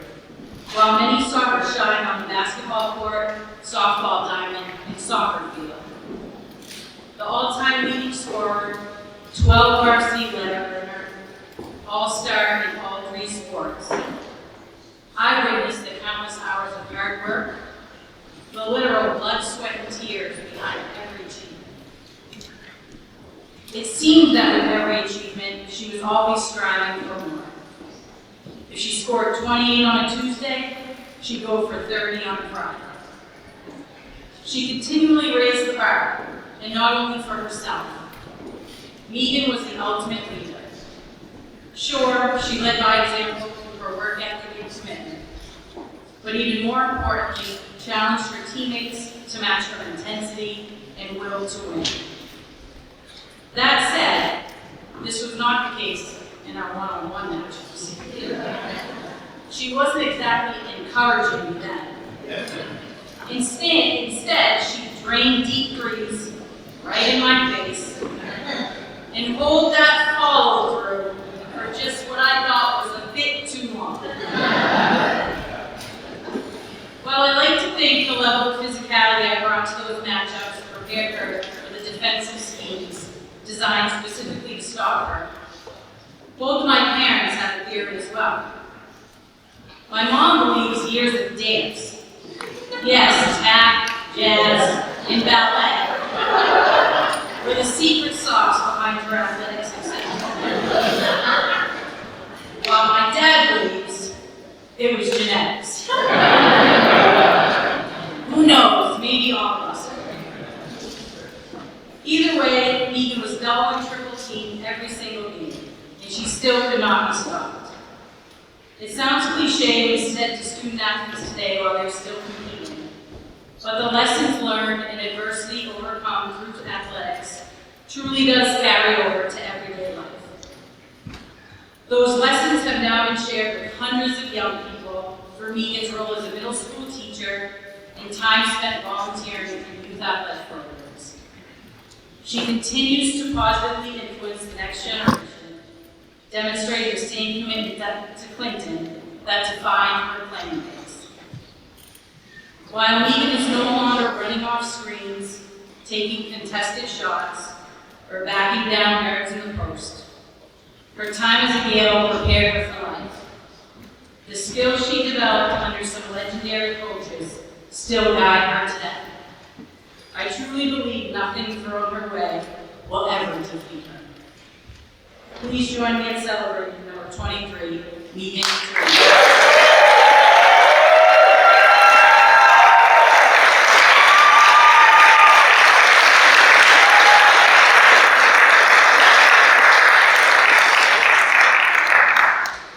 Good evening, everyone. Thank you, Rick, for those kind words and for everything you've meant to me over the years. truly grateful for you and for all the memories we created playing sports together. From our Woodruff days to Clinton High and then to Clark. Those are moments I'll always cherish and never forget. To be standing here tonight as part of the inaugural class of the Clinton High School Athletics Hall of Fame is truly humbling. I want to express my gratitude to the committee, Clinton High School, the community, and to everyone who made this Hall of Fame a reality. It's an incredible honor, and I'm proud to be part of something that will preserve and celebrate the legacy of Clinton athletics for generations to come. Being part of this first class is especially meaningful. While all of you have contributed greatly to the landscape of Clinton athletics, it feels especially meaningful to be inducted alongside those I walked the halls with and shared classrooms with at CHS, and a coach who helped shape those years, making this moment even more special. It's not just about what any one of us accomplished on the field, the court, or the track. It's about being part of a foundation. Clinton High has a long tradition of grit, teamwork, and pride. And tonight we celebrate not only individual achievements, but the shared spirit of this community that made those moments possible. I would like to extend gratitude to my teammates, and especially those that have become lifelong friends. The wins, the championships, the big moments were great, but it's the practices, the locker room laughs, the long bus rides, and the sense of unity that stick with me most. You made me better, and I share this honor with each and every one of you. It is my hope that current and future Gales have similar experiences with their peers, hold each other accountable, show support through highs and lows, and celebrate one another's successes.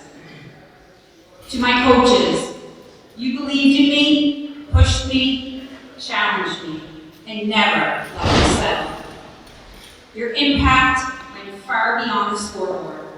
You taught me discipline, accountability, and how to lead. I carry those lessons with me every day. To my family, thank you for the late nights, the unwavering love and support, and for being there through it all. No matter the circumstances, no matter the weather, you were always in the stands, and your steady presence meant the world to me. A special thank you to my dad for the countless hours spent rebounding and drilling ground balls for me from such a young age. And to my mom, whose gentle reminders kept everything in perspective, win or lose. And finally, to the current and future athletes at Clinton High, you are part of something special. Wear that green and gold with pride. Give it everything you got on and off the field. You're not just playing for a team, you're representing a tradition built on hard work, and community. We are all so lucky to call Clinton home. Again, thank you to everyone who made this possible. I'm honored beyond words and proud to be part of the Clinton athletic legacy. Go Wheels.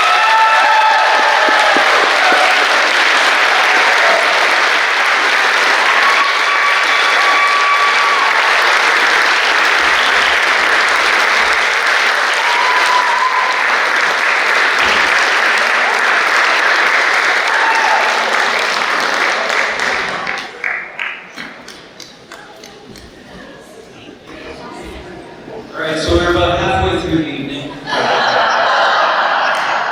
Thank you for your stamina, your endurance, and now, please welcome to induct the 1993 State Championship Baseball Team, Assistant Coach, Bob Ponce.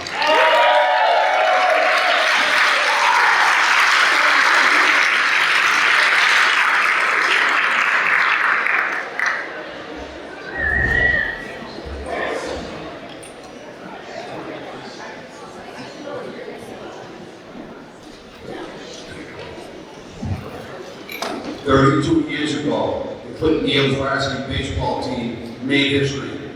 That 1993 baseball team was one of the best. The depth and leadership of 11 seniors contributed to an overall record of 19-1 in the mid-watch Division C championship with a perfect 12-ball mark in the league. The following averages are all true, believe it or not. Head coach Bernie Gahan kept meticulous statistics. The Gales were fueled by Greg Henry, whose .540 batting average was the league best. Falling in behind him were Greg Michael, .441, James Larned, .413, Kevin Coleman, .408, and Brian Bonin, .400, who are all among the league's best. The Gales also got support from designated hitter Brian Werner, John Lent, and came up with timely hits throughout the year. The Gales pitching staff was led by Greg Henry, who finished 8-0 with a 1.43 ERA.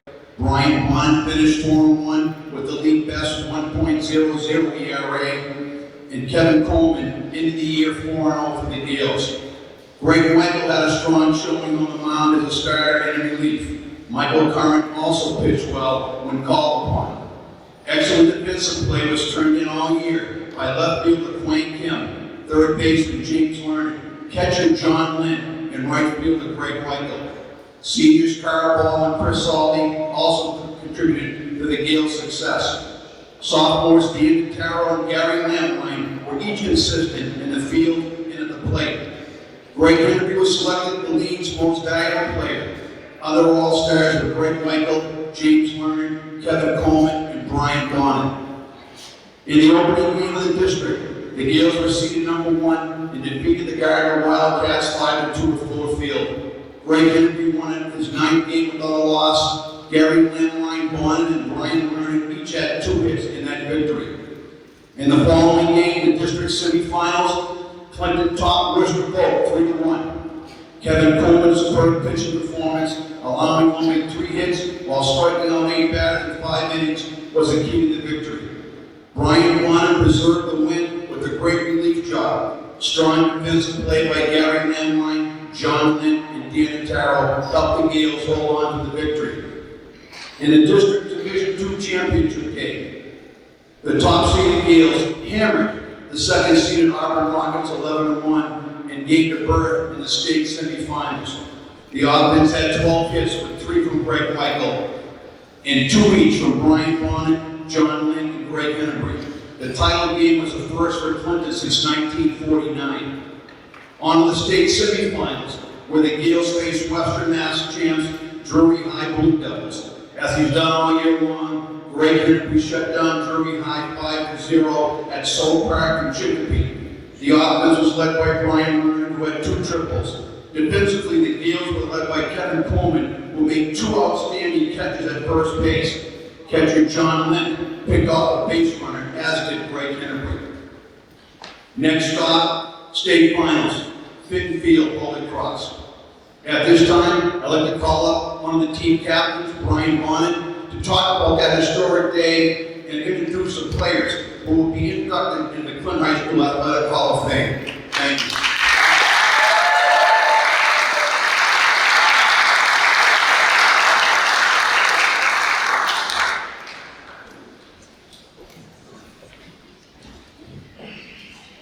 Been a long night. Is Father still here? Because I feel like this is what it's like when you are at a midnight mass. So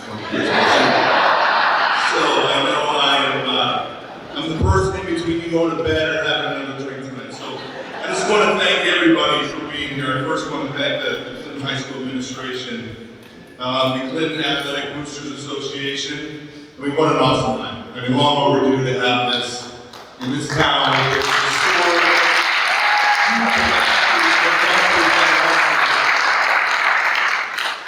I live in Pennsylvania now. I've lived there for quite some time, and golly, do I miss this place. This, the people, the culture, the town, the community, everything is fantastic. You know, it's funny, I was kind of going through some of the old clippings. You know, my mom did a great job of preserving all those scrapbooks. for the team as you go through there and start to look. And we had clinched going to the state finals. And in the paper that day, it was talking about the game, the upcoming game. Who were going to play East Bridgewater. As an 18-year-old kid, I had no idea where East Bridgewater was.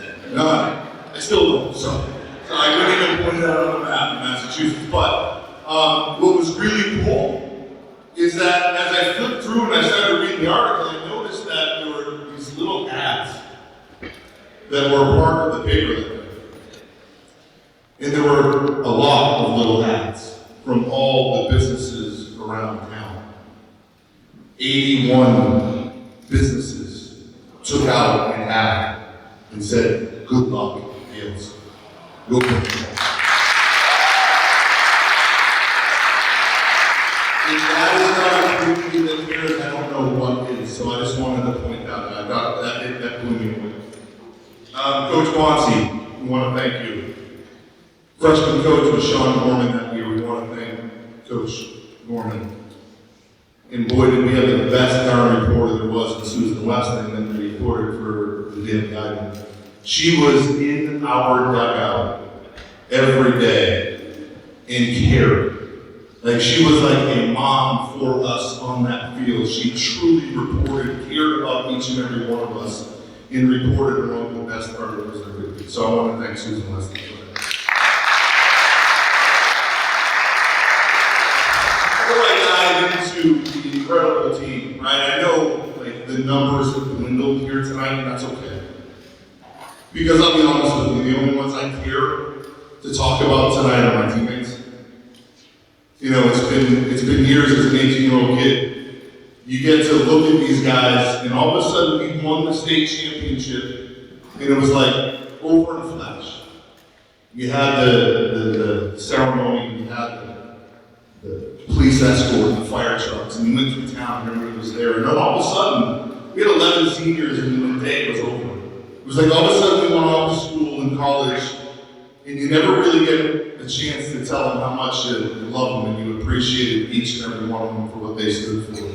I'm going to take some time for the guys that are left here tonight to do that. But I first want to talk about some of the inductees that sort of have been announced earlier today that have touched my heart. They've been a part of my life, right?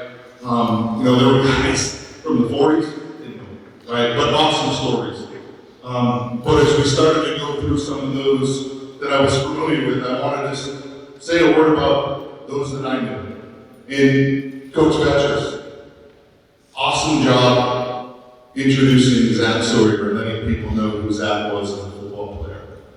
I knew him as a football player, also played 2 years with him as a teammate. As a freshman and sophomore, he was bigger than life. He was Roger Clemens. The dude threw absolute missiles on the mound, and when you're in a cage in the high school gym in January, and Zach is on top of you throwing 90 miles an hour, not fun, right? He was the ultimate competitor. Like, he was fantastic. Everything that Zach did and stood for, like, he was a cheat code. If Zach was on the mound, you knew you were going to win the game. What was his record? 22-2? Yeah, that's pretty darn good. But I don't think we gave complete, great explanation of what that 4 home run, 1 triple, 12 RBI game in air meant. Like, he hit 4 balls 450 feet, and I'm not lying. At the high school level, I never in my life, I coach high school baseball now, I've never seen someone absolutely destroy 5 baseballs in a single game and knock 12 runs. It's ridiculous. Ridiculous. I also had the absolute courtside pleasure of watching me and Gary absolutely dominate the basketball court for 4 years.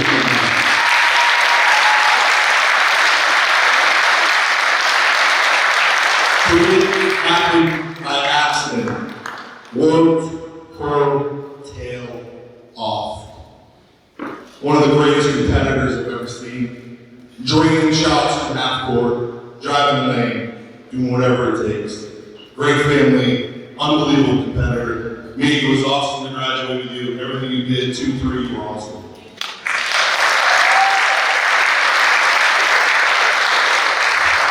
Coach Cataldi, at 4 years of playing for him, the best.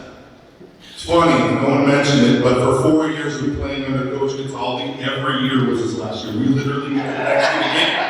No joke. Like, Thanksgiving game, you get to the field, I was like, this is Coach's last game. Just want to let you know. So, this is who's carrying him off the field, right? Thanksgiving game, he's like, I'll see you suckers next year. For 4 years that happened. I like it. Every Thanksgiving day, it was his last game. But I do remember Thanksgiving Day was my junior year. We beat St. Bernard's 18-0. I separated my shoulder in the game.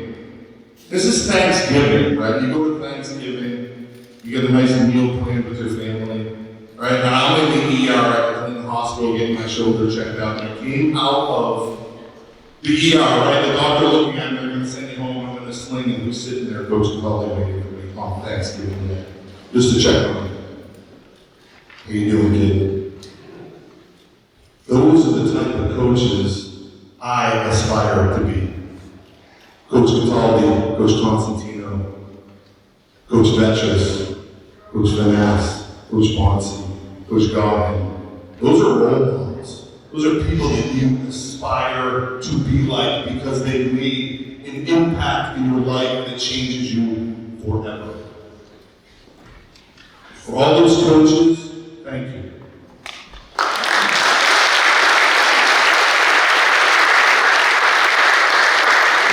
Coach Godwin, again, had the pleasure of playing for him for 4 years.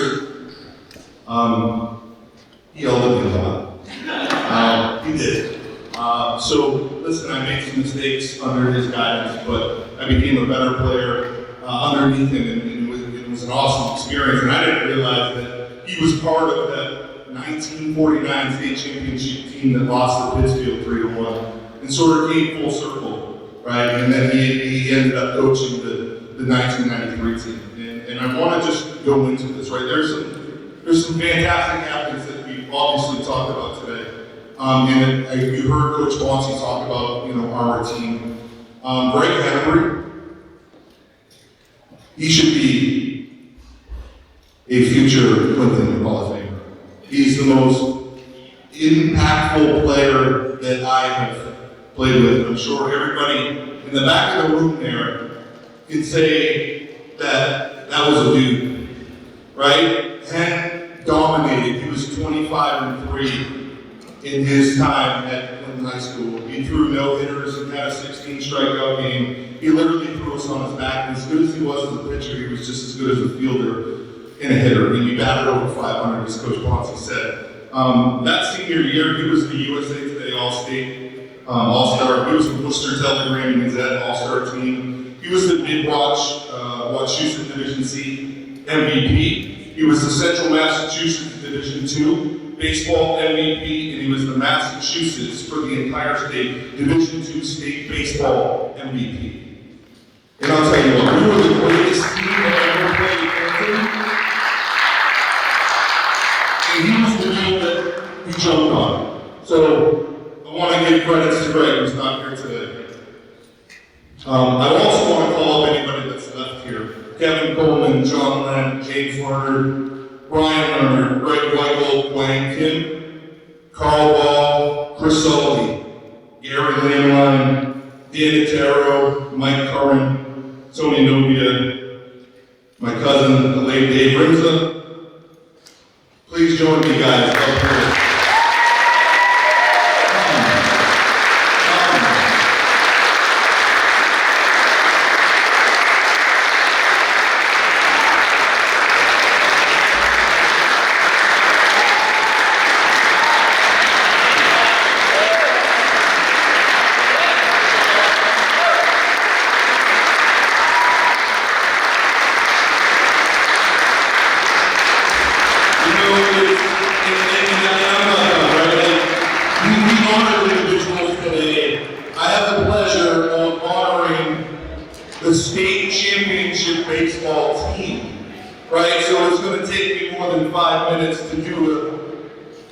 in the honor of talking about these guys, and I do want to take a moment to do that. Not only was this the greatest team that Clinton and I has ever had, but it's the greatest group of competitors you're ever going to find in your life. The time and effort that we put in as baseball players was unmatched. If it was going to extra innings in an indoor baseball facility, we did it. If it was playing Legion baseball before travel ball, we did it. I want to thank John Gorman, who coached the Clinton Legion baseball team and had a huge impact on people. Everybody's seen the movie Sandlot, right? Right? We were the Sandlot before that damn movie came out. That's what I'm telling you about. No lie, I'm not kidding. We'd be calling up each other on the phone on a Saturday saying, we're going to get Bale Street, 10 o'clock, stop at Manassas, get some Big League Chew and Gatorade. And we played pickup baseball. No one plays pickup baseball anymore. That's what we did. We batted left-handed, we batted right-handed, we threw left-handed, right. It didn't matter. Like, that is what we did because we love to compete. Football in the snow, bloody noses, punches thrown, beat down at Bale Street, and honest to God, it was like knockout, drag out, I want to punch you in the face, I hate you, I want to beat you in the Boston. So that is the absolute truth of who these guys were. We didn't have social media, no one was caring about stats or metrics, no one cared about getting recruited, and there were no egos. No one complained about playing time, and everybody played a role, and that's what made this team successful. It was never about me. It was about me. It was about Clinton. It was about what mattered most. We won those games because we competed better than our competition.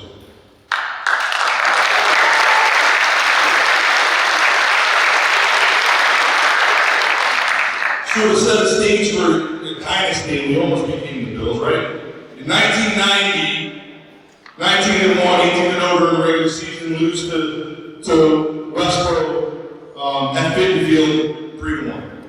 Stacked team, Zach Sawyer, Matt Sawyer, Marty McNamara, Phil Pizzillo, Tom Lynch, Sean Palmer, the USF dudes all over that field. I had an honor to be a part of that. It was awesome. Came up short.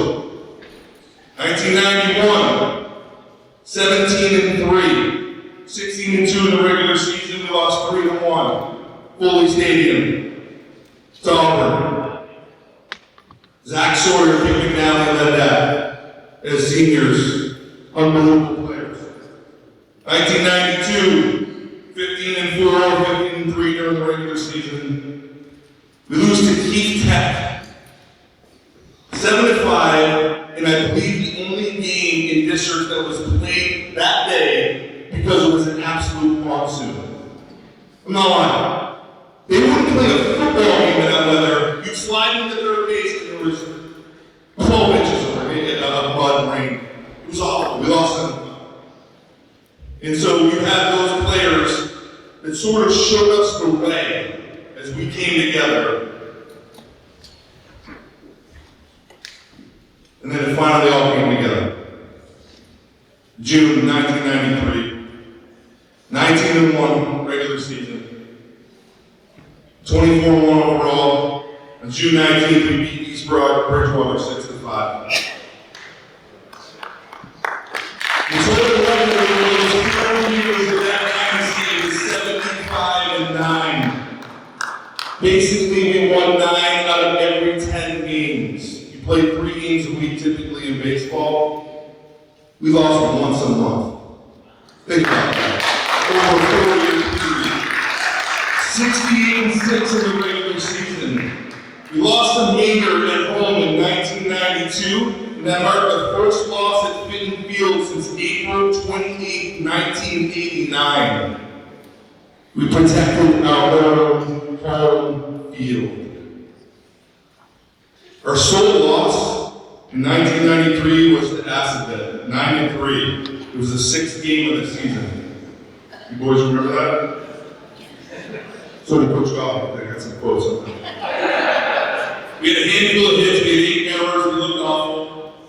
We lost 1 game that year. I didn't pitch that game. So, right? That one loss next to me for a little bit. But Coach said after the game, mentally we were on Pluto, we made mental errors on the field, and they carried them to the at-bats. We are a bad team right now. We have a big game tomorrow against Narragansett, and I don't know what can shake this team up in 24 hours. Pretty tough words, right? Coach kind of lost faith in you there. And be on every right. I mean, previously we narrowly escaped wins against Grafton and Oakmont, who weren't two typically strong teams. If I'm not mistaken, Gary, you threw someone out at home plate in the Grafton game, which preserved us to win an extra inning, and then we won a slugfest against Oakmont, 11-9. We beat Narragansett. After Coach called us out, we beat Narragansett the next day, 9-0. And in the next 11 games, we outscored our opponents 123-24.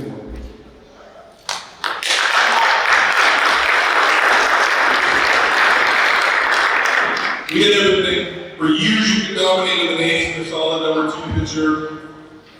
That year, we had 2 dominant lefties, Greg Henry and Kevin Coleman. We had pitching depth. We had 6 guys that threw at least 10 innings. We had unbelievable defense in the lineup that pounded the baseball. You think about that game, the memories of that game at Fitton Field, where Clinton hadn't won in a very, very long time. We came out of the gates hot. We scored runs in the first 2 innings, we went up 2-0.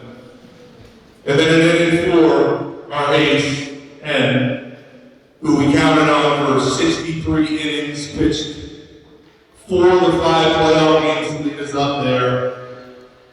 There was a crack in the arm, just a little bit. They loaded the bases. I made an error at shortstop, gave him a run, and then they hit a 3-run triple, and we were down 4-2. And then we battled back, as we always did. We found a way. We grinded. Even the game up, 4-4, we took the lead, 5-4, and came out of the game. And we counted on our other lefty, that's Kevin Coleman, that's standing behind me right now. And he was the man. He came out, coach said, "Yep, take your curveball, put it in your back pocket. You're going to throw nothing but fastballs." He kept that electric fastball, so he was able to do that. See, the thing about Kevin is you're playing a random game on a Wednesday against Grafton. He's got a chance that he's going to walk a few guys, and then he's going to strike out 3, and he's going to walk a few guys and strike out 3, and you're going to look up in the 3rd inning, he's going to have 130 pitches. But the bigger the game, the bigger Kev pitched. And in that game, in the state championship, he locked it down when we needed to lock it down. Sure. And then in the 7th inning, we're preserving a 5-4 win at this point. 5-4 lead. And we get 2 outs, and there's a squibber down at 3rd base. And Jimmy Lerner picks it up and throws over to 1st base. We celebrate game over. Kid dives to 1st base, safe. We go to extra, we go to the bottom of the 7th. We thought we had won the state championship at that time, we did not. And so what did we do? We battled like we always did. John Lentz, our catcher, started off 0-2 in the count. He worked the walk. Got another walk and a wild pitch at 1st and 3rd going out. They walked Brian Marner intentionally. And then, as Coach Goggin would say, the ending was kind of anticlimactic to me. Because I didn't expect anything to happen. And when all of a sudden something happened, what happened was I gave the sign for the person, we didn't even mention the player's name, for the person out the swing, the take sign. And I turned around to see where the Gatorade bucket was, so I didn't get doused, because we had bases loaded with no one out, and we only needed to run. And all of a sudden I heard a crack of the bat. The guy either missed the signal or was nervous, and he hit a grounder to 1st base. The throw home was wide, the run scored, and we won. And we did something on that day that no team has ever done in Clinton's history. John led across the plate. We all helped our crowd and we celebrated.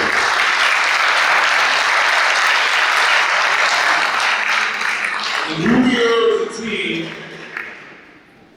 as a quote afterwards, Greg Henry, Coleman did a great job. He threw strikes and mixed them up.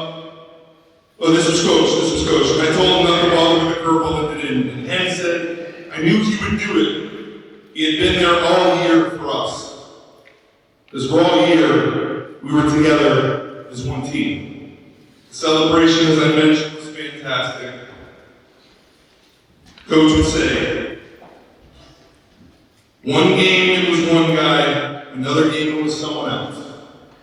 My wife asked me on the way up here, as we're in the car, said, who was the best teammate you had on that team? And I said, all of them.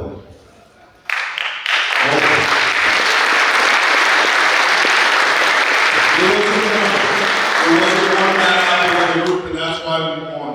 Because we cared and loved each other. And this coach said, try as you might, and keep getting back more than I'm giving back. You're a first-class group, you're the best ever, and no one will ever be better. When I said thank you for the ride, I meant it. You're a first-class group.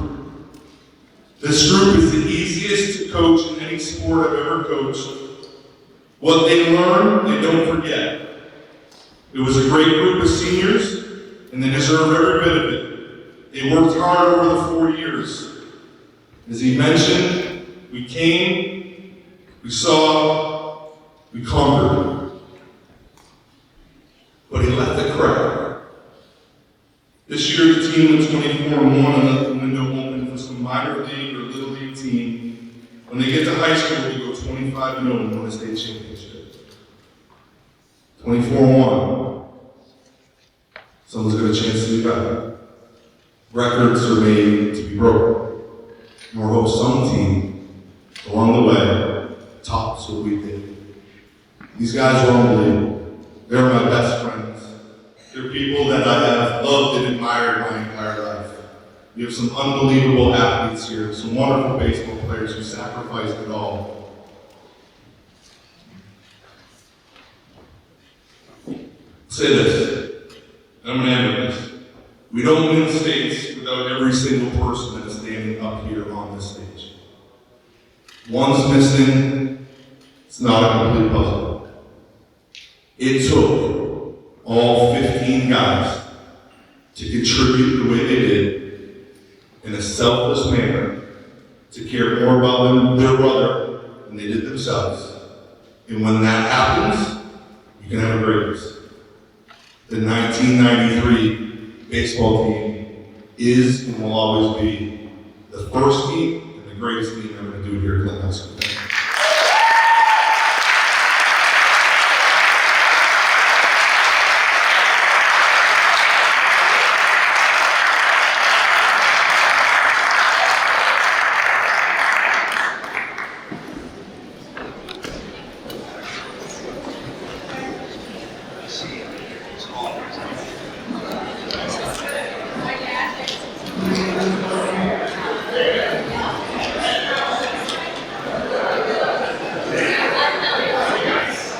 We're getting a picture of the baseball team. To close this out, please give just a couple of minutes to our Boosters president, Emily Frisch.